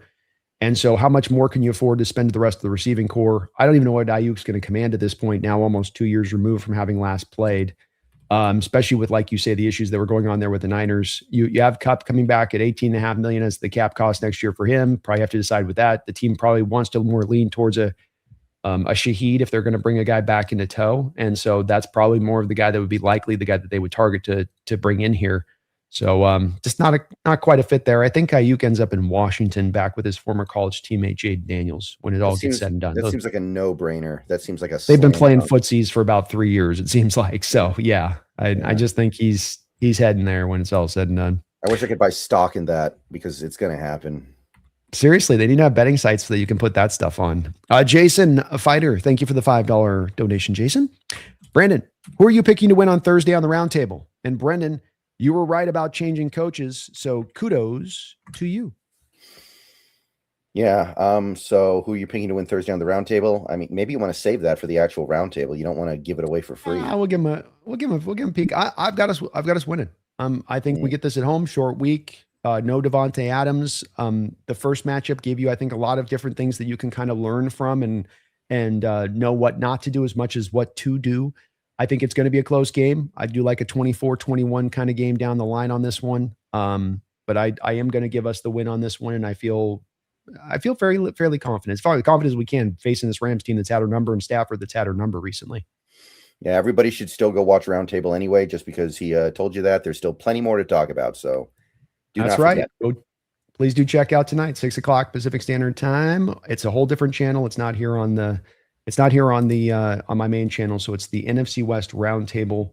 That's the one you want to go check out. But thank you, Brendan. Appreciate that. Appreciate that bump there. Mm-hmm. We got a question here with Roy. Roy, thank you for dropping the $2 donation. As I know you dropped a donation to have me look at this guy. Now you're putting a donation to remind me to give you a note on that. And yes, I have gotten into Jennings Dunker. You're going to like him, Brendan. Brendan, you like Iowa linemen. I know that about you. At the very least, you like Iowa linemen, man. If there's one thing you can say about Brendan, give him an Iowa lineman, like corn on the cob with a stick of butter. He's a happy camper. They're always at least NFL caliber. They may not make the all-pro team, but they're always going to be there for you. They're going to be there. They're going to be competent. Jennings Dunker, he's an expert level technician of a right tackle with top end quickness and athleticism for the position. 3-year starter, dominant zone run blocker in many capacities, and solid to a degree as a pass protector, but with limitations. Quick out of the stance, plays with excellent leverage, quick striking hands. He can drive defenders off the ball. Also is really great at seal blocks. He pulls out in space with the best of them and finds defenders in space for clean blocks. accurate hand punch, good technique, good not great power, but his mastery of technique helps. Another guy, Brendan, I tell you, an Iowa lineman's got a mastery of technique. You'd go, yeah, no duh. They all do. That's kind of the way that they work. It's what's fun about him and why Roy, I think, brings him up that has me a little bit wondering with him is I wonder about his length. Don't know about that. I wonder if he's going to be one of those guys that has to go to the inside because of the length stuff. Really just loved his tape and how he flashed, Brendan. He's not looked at as a first-round guy, but a guy that's just so much fun to watch on tape, such a great athletic fit for the zone scheme. And I draw daydreams with him. There's a couple of these guys, the Miami kid that's a right tackle is the same way, where I have daydreams of being able to move these guys into right guard. And that's like we've done with Zabel. I think that this is really the approach in a zone system of what you got to look for, because I look through these right guards, even in this draft at times, you get guys like Jaden Roberts at Alabama, where they might be like really good pass protectors, but then not give you a lot as run blockers, where there's a really big literal hole there in their game that you kind of need. Dunker doesn't have that. And I don't think he's going to quite fit as that right tackle because of maybe some of that length, some of that issues with pass protection and getting out wide out of his stance and really having a nice kick step slide. But a guy that I really fell in love with from the jump, Roy, and I would love to be able to take him and kick him inside. And I might end up getting to a point. I've got a second round grade on him, but I might even get to a point where I'm willing to go up a little bit higher into the end of the first round with our first round pick at that point, just to secure him, especially if the team thought that he could make that transition. Well, I think that if you're a Seahawks fan and you're looking at Dunker, you're not looking at him as a right tackle because we just gave Abe Lucas some money. And I think Abe Lucas is playing good. I don't think there's any Seahawks fan out there that is like trying to run Abe Lucas out the door right now. So no. I don't think you're thinking about him as a right tackle. You're probably thinking, can he move to right guard? Because even left guard, like even if you're not a big Gray Zabel fan, I don't think you want to pull the plug on that experiment right now. Like it's year one. And I think most people like Gray Zabel anyway. So I do think you're looking at him as a right guard. And I haven't had a chance to really look at him in detail yet, but I am intrigued. I'll put it to you that way, because it's not really a good interior offensive line class. You're going to have to find your guy and really go to the mattresses with him, maybe. You're probably going to have to, and especially when it comes to finding the interior guard, because I think we're going to find guys that are just kind of mismatches like that. Jaden Roberts, and Roberts is a good player, but probably needs to go to more of a pass-happy system.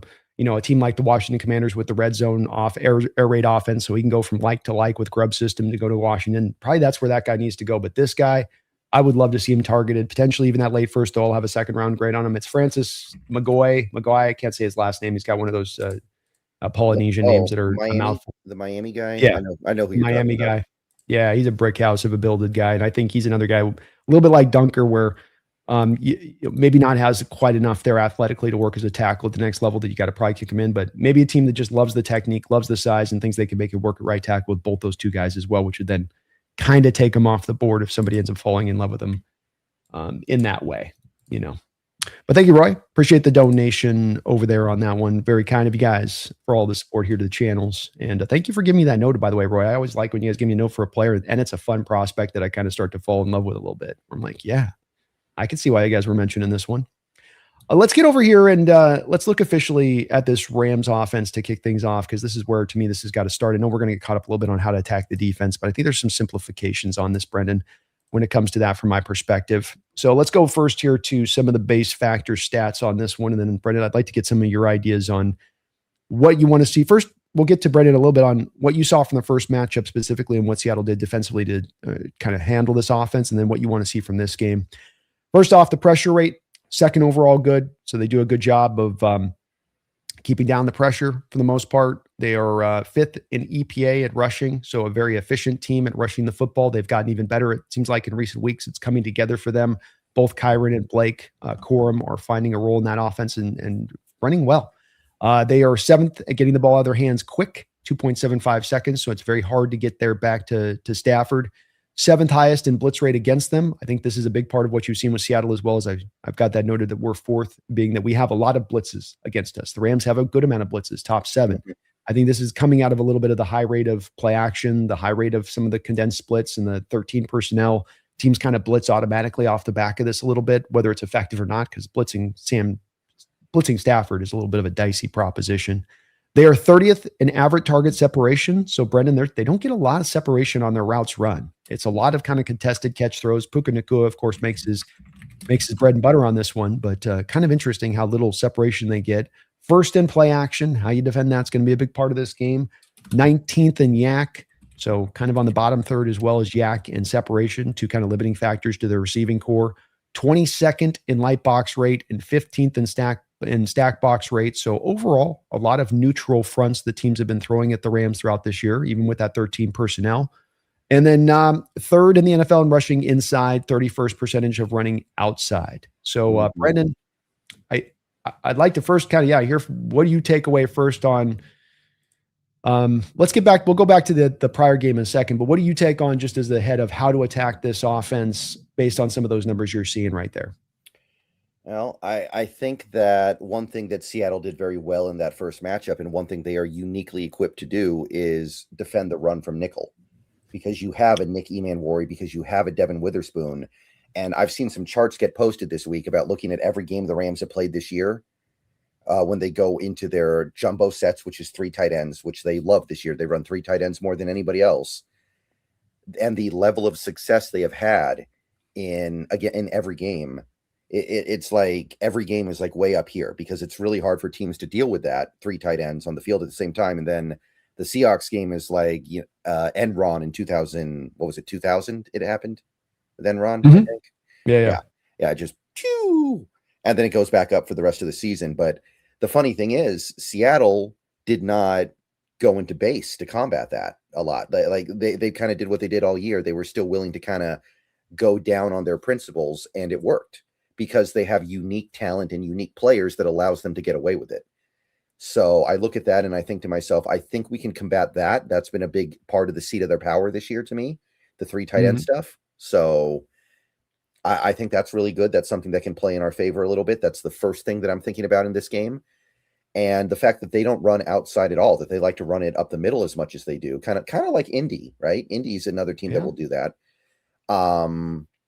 And if Seattle can stop that without going into base defense to have to stop it and putting, 3 or even 4 defensive linemen on the field, that's great. So I think we're uniquely equipped to handle some of this stuff. And we proved that in the first game, right? Like the Rams offense was so much worse in that game than every other game they played this year. It felt like a different team. It's been the big driver, I think, is this defense, is to be able to stay, like you say, in those nickels, to stay in the light boxes and still defend the run so well. I mean, to do it last week with Taylor, and that I was anticipating we might get a little bit more of the 3-4 looks last week, because it was so dicey a proposition to be like, it's one thing with Bijan Robinson, the Falcons offense, with how much they like to run outside, where you're like, we can rally to that. But the right up the gut, coming right downhill on that light box, you're really susceptible there. And they did such a good job last week with Taylor in cleaning that stuff up and limiting him. I think the longest run he had was 11 yards, and you just didn't allow anything to go down. You got better as the game went on, it felt like, and stopping the run with him. And hopefully, you'd think, Brendan, this gives you a nice preparation for dealing with this Rams attack that wants to do the same thing. Yeah, it is. So I like that. I like that part of this game. I'll say that much. I'm not going to say that we're going to stop them the way we stopped them in that first game, because that was something that is going to be very hard to replicate. But I really do like that element of this game as we head into it. I do as well. And I think the thing they did that stood out to me in that game, Brendan, that they've continued to do, I think, since that game really well, but they especially did this better than any game this year, was you come back to this stat that I just showed on this with the first in play action in the NFL. And I always like to say, and I usually look at it with the Hawks team when we have something where we're in an extreme place. You're 32nd in this, you're first in this from a tendency standpoint. That to me is a opportunity. That's an opportunity to attack a team that's giving you a little bit of predictability. You get to the first in play action. Now we can anticipate you're going to want to run a lot of play action. So when we've got on these play action games, a lot of what's set up with the offense is to try to get the unblocked edge to come down on the run game in the play action. What Seattle did in that first Rams matchup is, rather than him come down and help the run, they sort of said, okay, everybody else is going to help on the run. We're going to have one guy attack Stafford on the rollout, on the play action, so that when he turns around off that play fake, he's got a defender right in his face. And they really made it, I think, a point of emphasis in that game from McDonald's standpoint on how he approached that game. Boy, it made a big difference to me to really taking the teeth out of their play action game. Yeah, I do remember that. And we didn't get any sacks on Stafford in that game. So there were some Seahawks fans that were very concerned about that. I remember getting comments, people saying, what happened to our pass rush? I mean, I think that's about as good as you can do in a game like that, the pass rush that we got. I know it's not everything you want, but it's hard to get pass rush against an offense that is locked in like that in terms of getting the ball out of the hands of their quarterback. And Stafford's going to be a good guy about, you get the true legit pressure where other guys that get sacked, he's going to find a way to throw the ball away. He's really good about just finding that, I'll dirt it somewhere. I can find a way to get this ball out somehow. And that does make it hard, especially with sometimes his willingness, like I showed, 2.75 seconds, they get the ball out of their hand on average. So they're 7th fastest in the sport.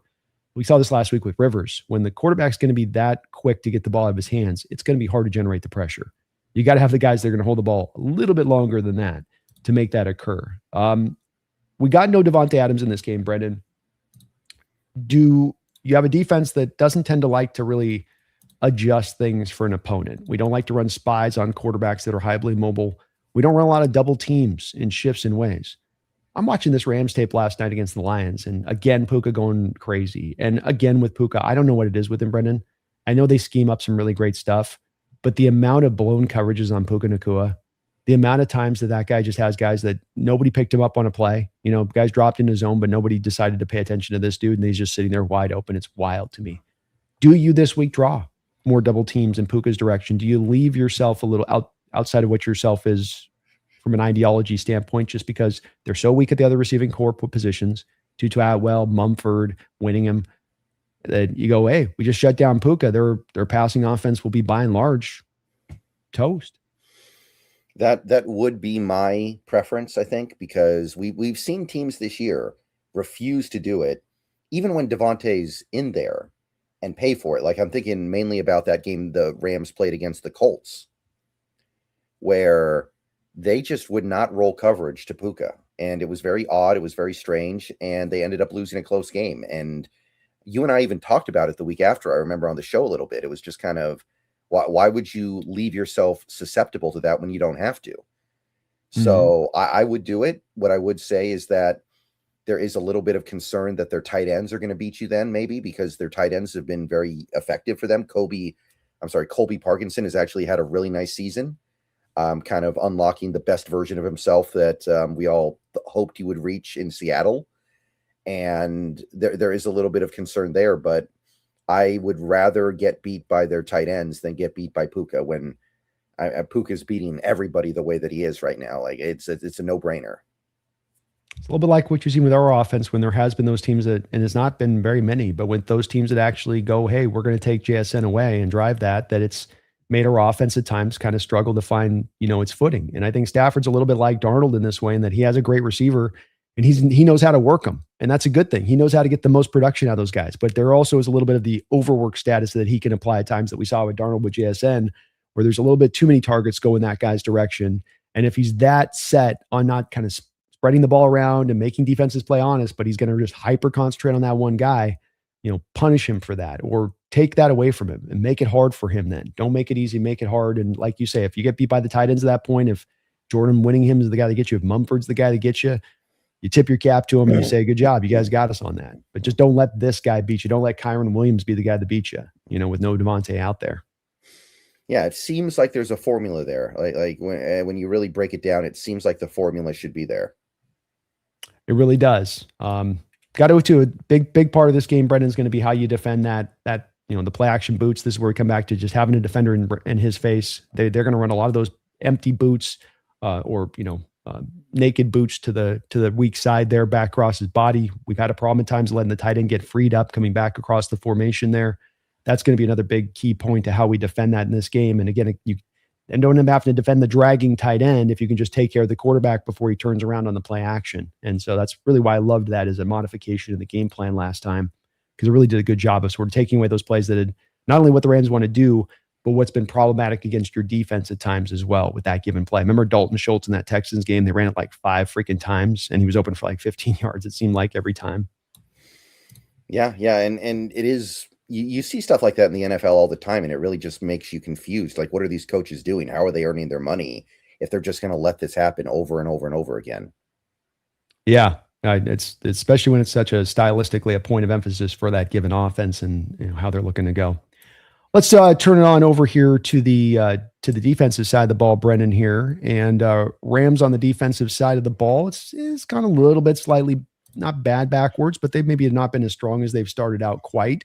Teams are passing on the Rams at the 7th highest rate in the NFL. Of course, they're ahead in football games a lot. That's going to drive that. They're 10th in pressure rate, so top third, solid. They're limiting 5th in average separation on routes, so they do tend to stay pretty tight on their in their coverage. They are 14th in time to pressure, while Seattle is 14th. So they're middle of the road in the quickness of their creating pressure. Seattle's, of course, a little bit of a slow burn pressure front. They create a lot of pressure, but it's not the fast kind all the time. 9th in pass EPA. So very, very good in their efficiency there. 27th in blitz rate. They do not blitz very often. 13th in yak, middle of the road there. They are 25th in stack box rate, 6th in light box rate, 4th in stopping the run in EPA. So good at stopping the run, good in limiting EPA pass. And they stopped the run, Brendan, by doing so on the back of a light box. What do you take away from some of these numbers about how to attack this Rams defense stylistically? I think it just goes back to what we talked about after that first game. You got to respect and understand their goal. Their hope is to rush 4, drop 7 into coverage, and try to limit the big play. So you combat that. And the best way to combat that is to throw it short, get the ball out of your hands quickly. Probably not the week to beat your head into a brick wall on running the ball, but if you could get some kind of a run game going, it would be nice. I will say if we do not have Charles Cross, and as of right now, I would guess that we don't, just my assumption, we're not going to have Cross. It's really going to be annoying dealing with these stunts and twists without one of your key starters on the offensive line. So I'm trying to do what I can to eliminate that as a concern by getting the ball out quickly. Like the stunts and twists will not have time to get home if Darnold's throwing the ball in under 2.5 seconds. So I think if you don't do that, it's going to be a mess. Indeed. I think to just add on top of the point with the stunts, you've got to give Darnold the security outlet option. There's going to be a heavy draw on this to draw chippers and to have tight ends helping out. A big part of the problem in the 4 interceptions with Darnold in the last game came from the fact that you had 2 guys trying to help out in pass protection that weren't running those security blanket option routes. And then you'd have 3 guys running into 7 in coverage, 3 running into 7 in coverage. And then Darnold's looking there and there's no holes to be had. I think you've got to give him almost on every play that outlet option that he can get to quick if things go to hell. Hey, Sam, you're not going to have to think about this. You're not going to have to improvise. You feel the pressure here, go hit it out there to the security outlet out in the flat. Just throw it out there. We'll take that as a plus play. Maybe it only gets you 2 or 3 yards. Embrace the 2 or 3 yards in this game. We've got to be getting into 3rd and 3s, 3rd and 4s, Brendan. And that's got to come by positivity on early down plays to get there. It's the big key in this game because you keep the chains moving. You're able to get there. You got to run the ball. The thing the Rams do, like our light box does, I think that drives teams crazy, Brendan, is that you run the light box, which you go, man, we should be able to attack the hell out of that. And you attack it, and then you only get like 4 yards. You're like, it was so light. I should be able to get like 8 or 9 here. And they are able to clean things up so well on that where there's initially a hole, they close it down. But if you can be that team that just kind of stays on it with it and accepts that play result, and this is to me what the Niners did in the first 2 games where they knew we don't have a lot of playmakers here. We don't have this greatest, our team as a whole is struggling. We're going to take what you give us. And this Rams defense, it's about taking what they give you and not trying to get too greedy. And I don't think that we operated like that in the first game. Do you? We definitely got greedy. I don't think there's any other way to put it. I think that, I believe 3 of the interceptions were Darnold trying to throw the ball down the field. And then you had the 4th one, which was the weird, like Tim Tebow pitch pass where I don't know what was going through his head on that play. That's a completely different thing, but there was a lot of attempting to fit it into very tight windows. And you could even argue he was trying to fit it into no window at all. I don't even know if there was a window there on a couple of those. So like, obviously Darnold owns that, but there's other people involved that own that too. And if you want to prevent that from happening, it starts up there. I think there is a way to beat this Rams defense very clearly. You talked about how Mac Jones did very well against that defense twice this year. Both games that the Niners played, I believe Mac Jones played quite well. So there is a formula out there. And if you're not willing to adopt that formula, then maybe you're not as great of a coach as we've been hyping up this season. Maybe. Yeah, I definitely would think a little bit of that coming out if you're trying the same strat rolling into this. And I was in person to watch that Mac Jones game in LA, Niners, Rams, and see what he did. And it was just back foot, get it out of my hand. Back foot, get it out of my hand. And it helped to neutralize that Rams pass rush. Wasn't the prettiest of offense, but they controlled they controlled the game. They controlled the clock. They kept their defense fresh throughout the course of that game on the back of that approach. And they've done it twice over. The second game, they didn't have as much success because their defense wasn't able to hold up as much because you didn't have Fred Warner. No, you were just down the bodies there, as we're going to see in a couple of weeks with this Niner team. But it's still a good strat. It's still one that you can replicate, being that's the Shanahan offense, that the plays and the play designs within those games that Mac Jones is running is literally the plays and the play designs you have built within this exact same playbook. So utilize it to the utmost. And right. I don't think it has to be a tremendously complicated attack this week, Brendan. I think you can go at this from a fairly hey, find some commitment in running the ball, run downhill, stay away as much from the edges. We got to stop running I know we're outside zone stuff, but in this game in particular, Brendan, with the light box especially, you got to get downhill into that. Attack those wide 9 edges to the defensive tackles. Attack those natural crevices. Get downhill into it and get the 3 yards in a cloud of dust. We've got to also remove the negative plays from the run game here today, Brendan, in this one. And I know that Kubiak wants to run the pitch plays outside, and you know that the wide zone is the big part of the rushing emphasis of this offense. But it's causing you to end up in 2nd and 12s and 2nd and 13s, which is absolutely the opposite of the intended effect of this offense and how it wants to run the ball. It wants the 3 yards in a cloud of dust, right? I mean, it's kind of the part that I haven't understood about this rushing offense, Brendan. It's supposed to be an offense about getting you the meat grinder 3 yards in a cloud of dust yards. Instead, it's more about, when you look at our rushing attack this year, it's more about getting the big plays. It's more of you get the 15-yarder, and that's a -1, then it's a 1, then it's -2, -3, -4. Then here comes another 16-yarder here from this guy. We're not getting the consistency stuff, and it's putting us down in distances that are upending our offense. It's just not giving our offense a chance. Yeah, no more jet sweeps where Rashid Shaheed gets the ball and runs right into 3 defenders with no blockers. That would be very preferable. If you're gonna run a fly sweep to the side, don't run a fly sweep to the side where you're leaving the front side defender unblocked, where he just has to sit there and stand there and basically collect the guy in his arms. Block everybody to the front side if you're going to do that kind of play.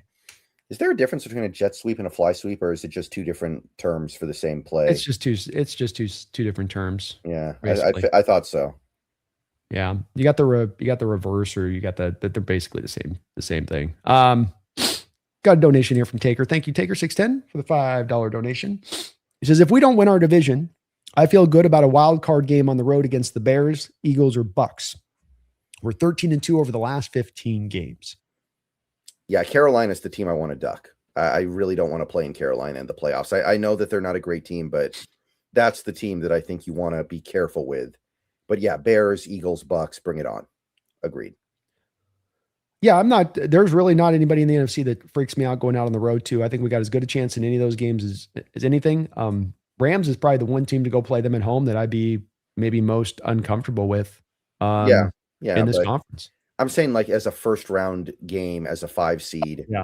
I don't know, that Carolina team, they do some stuff that is alarming to me as a Seahawks fan. They could be. I think we give Bryce a hard day. I think it would make it very hard on him to find a lot of success with some of what he does from an undersized standpoint. But I've got good confidence against them all. I think you can hang with all these teams and you can easily take any of them down. It wouldn't shock me. I think some of the NFC hasn't gotten to be as strong as we've gotten down the end, like Eagles, Bucks. I mean, even the Panthers, it's a little bit of I know they do they play so much differently at home, but there's still the fluctuation of what you get from them week in and week out, where you never quite know exactly the team you're going to get. And I think there's a lot of that in the NFC this year, even in the good teams, quote unquote. Right. Yeah, it's a tough conference, man. Somebody might win 11 games and still be sitting at home. That's true. Yeah, it's true. It's going to be a little wild if it goes down that way, but it very well possibly could play out that way. But Taker, thank you for the $5 donation. I'm just feeling good and confident. Same reason you are. 13-2 over the last 15 games on the road. This team has learned how to play on the road well, and I feel like that would carry over in the playoffs, even against a quality opponent, as you say. One other thing I want to do in attacking the run, Brendan, if we're going to go outside run or we're going to try to throw pitch plays in this game, the one guy I want to go after in that way is going to be Emmanuel Forbes on the edge. And one thing I would love to see Kubiak do that he was not able to do in the last game, that's supposed to be a part of this offense that Shanahan did for years, and going after a guy like Woolen, for instance, is I will find a way to get my pin blocks on everybody else. And when I leave the one defender I'm going to leave is the guy that doesn't want to tackle. Like, he'll be out there isolated out in space. He'll be standing there with that, the running back's coming around the hill.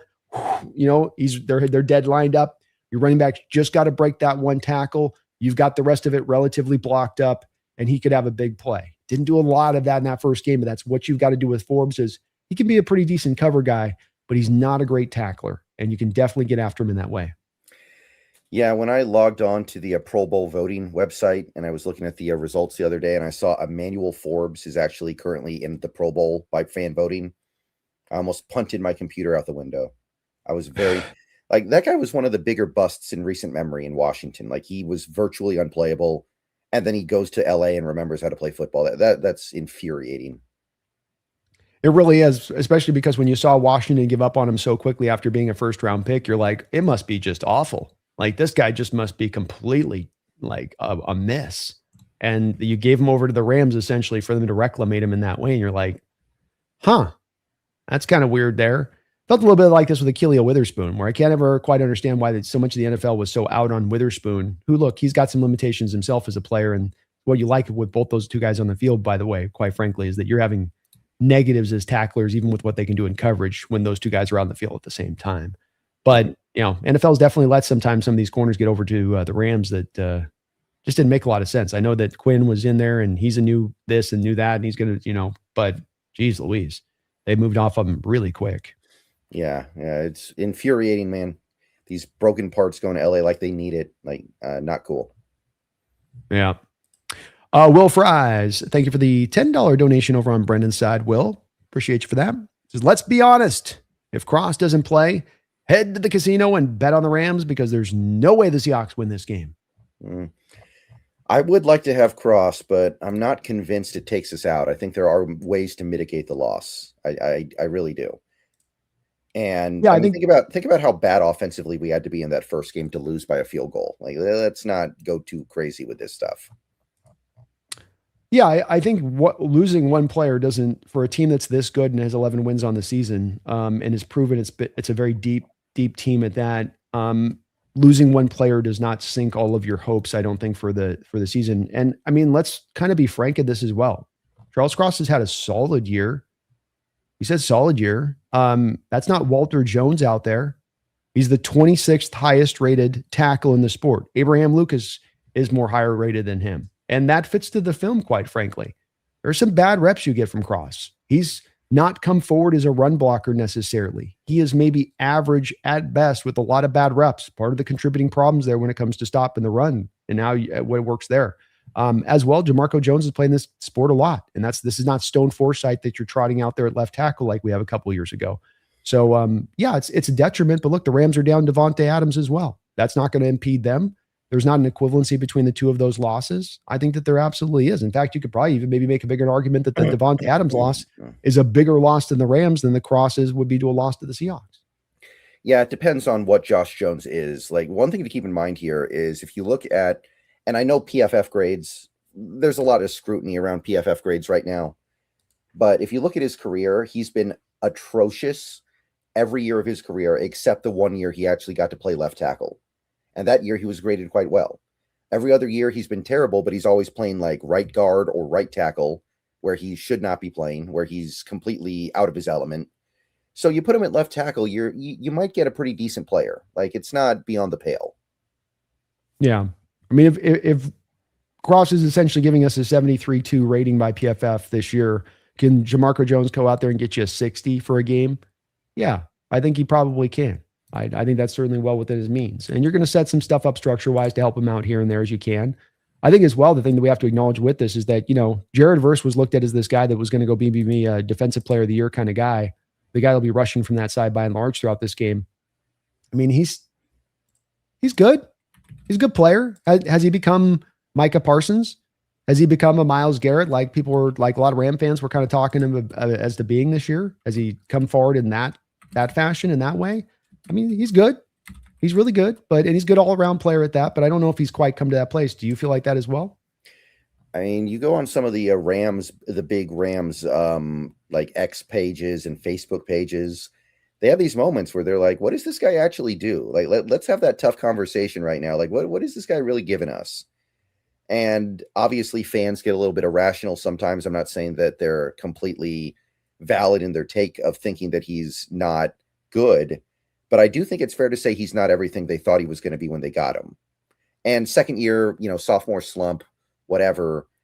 there are some concerns, I think, if you had him earmarked as a future All-Pro. Yeah. Not that he isn't a good player and that there's some solidity there, but just that this isn't the guy that you're going up against Aiden Hutchinson and going to go up against Jamarco Jones. I think that there's a guy in Jamarco where he can give as good as he gets here against Jared, and you can overcome this. It's not a death knell. Daniel Bailey, thank you for the $2 donation. Achilleo, the best corner in the NFL, was a healthy scratch. I didn't know that. Was he a healthy scratch last week? That would surprise me. Who's their other starting corner then across from Forbes? Is it Durant? Oh yeah, the Slim Reaper. There we go. But that implies the Rams think they have like 5 corners better than Achillo, which, I mean, that would be a bold statement. Yeah, that's kind of wild that they had him as a healthy scratch there. The thing I do come back to, though, when you're going to try to run out of Forbes and Achilleo at the same point in time, and one thing I can say for sure, for a while, Achilleo has bounced around a lot. I don't know if there's reputationally or off the field stuff with him because he can cover like hell, but he is a guy when it comes to tackling, which has not always been. He's not one of those guys, a lot of commitment to wanting to be a great tackler, and that goes back to college at Colorado.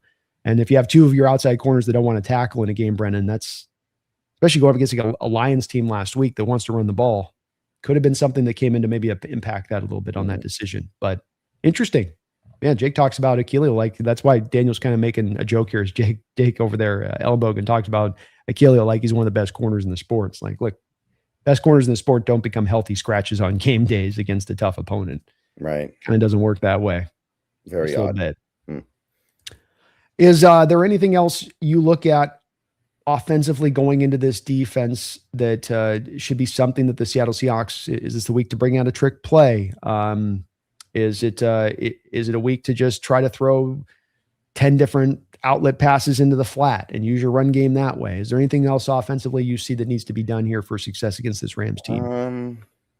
Maybe you try to throw some screens into their stunting and twisting and hope you can get a favorable favorable situation where they just have nobody in the lane.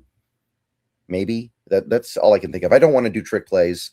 Trick plays take too long to develop. I don't want Darnold sitting back there for 6 seconds on a flea flicker or something. Sounds like a recipe for disaster. So not really into that, but yeah, I kind of like the idea of maybe some screens. Well, and I do want to just say, as we then finish up with this with Darnold, in that Sam's got to come into this game with a real tangible plan, and Kubiak's got to have a plan in place to help Darnold from himself at times. The play action rollout game talked about last week, and I think Darnold's made this adjustment since that game of the Rams, which is that when it goes late into the play, when you're sliding to your left, you got to be thinking of throw it away or run with the ball. And this has got to be a game to me where he's got to be willing to use his legs. Doesn't have to run for a lot of times, but they're not going to spy you. You're going to have some opportunities. That first interception that he threw, he's falling back. He's rotating to his left. He just takes a couple steps to his left and gets up the field. He's got probably a 6-7 yard gain there. Instead, steps out of traffic, kind of panics a little bit and tries to throw a haphazard ball to Cooper Kupp, who's being held on the play. It gets intercepted. So use the legs in this game. Roll him out at times to get him out of space. Kubiak, find him some early completions in on the game to get him in rhythm. Find him that rhythm there. Run downhill in this game. Get after this defensive line of the Rams. See if you can just mash them up mano a mano right at the point of attack. Really lean into that type of stuff. But find ways with this game plan from a Kubiak standpoint, not to protect Sam, but to set him up for success. I just felt like the last game plan did not set him up for success in any way. And you've got to, against a great opponent like this, you've got to bring that to the table. Was that intentional, by the way? You said the funny number. What I did? 6-7 yards. Yeah, you did it. You did the thing. Yeah. Hey, I did the thing. Did the deal. Right. You did the thing, guys. You got to like him for the thing. Give him a like for the thing. That's right. That's right. Well, let's get to the prediction time, Brendan. I already dropped my Prado. You give me your Prado here. How does this game play out? And then what is the final score? Well, I'm scared. I will admit that I'm scared, but I'm just going to go down hoping that Colts game was a little bit of a trap game because you were thinking about this one. And if they did spend the last 2 weeks thinking about this game, then we should be getting something pretty good. So I'll go with Seattle 23, LA 20. Who's the hero coming out of this game for the Seattle Seahawks? Jason Myers. He's on a roll. Jason Myers. Back-to-back heroes with Jason Myers. We didn't give him any love this last week, but how about Jason turn around this season and 6 field goals, greatest kicking game in Seahawks history. Had to earn it, multiple 50-yarders, game winner. Even the kick at the end, I don't think he's getting enough props for the kick at the end, Brendan, because he's so good at that kick, squib, roll thing that he does. Yeah. And you took 7 seconds off that clock. That was a big deal to what that did to the Colts offense for their what they did play calling wise, to go beyond that then. So props to Myers, man. He's 7 shy of the record. NFL record? Yeah, all-time NFL record, 44 field goals made in one season by David Akers. Myers is at 37. So if this offense keeps doing what they're doing, he's getting that. Yeah, he's getting that.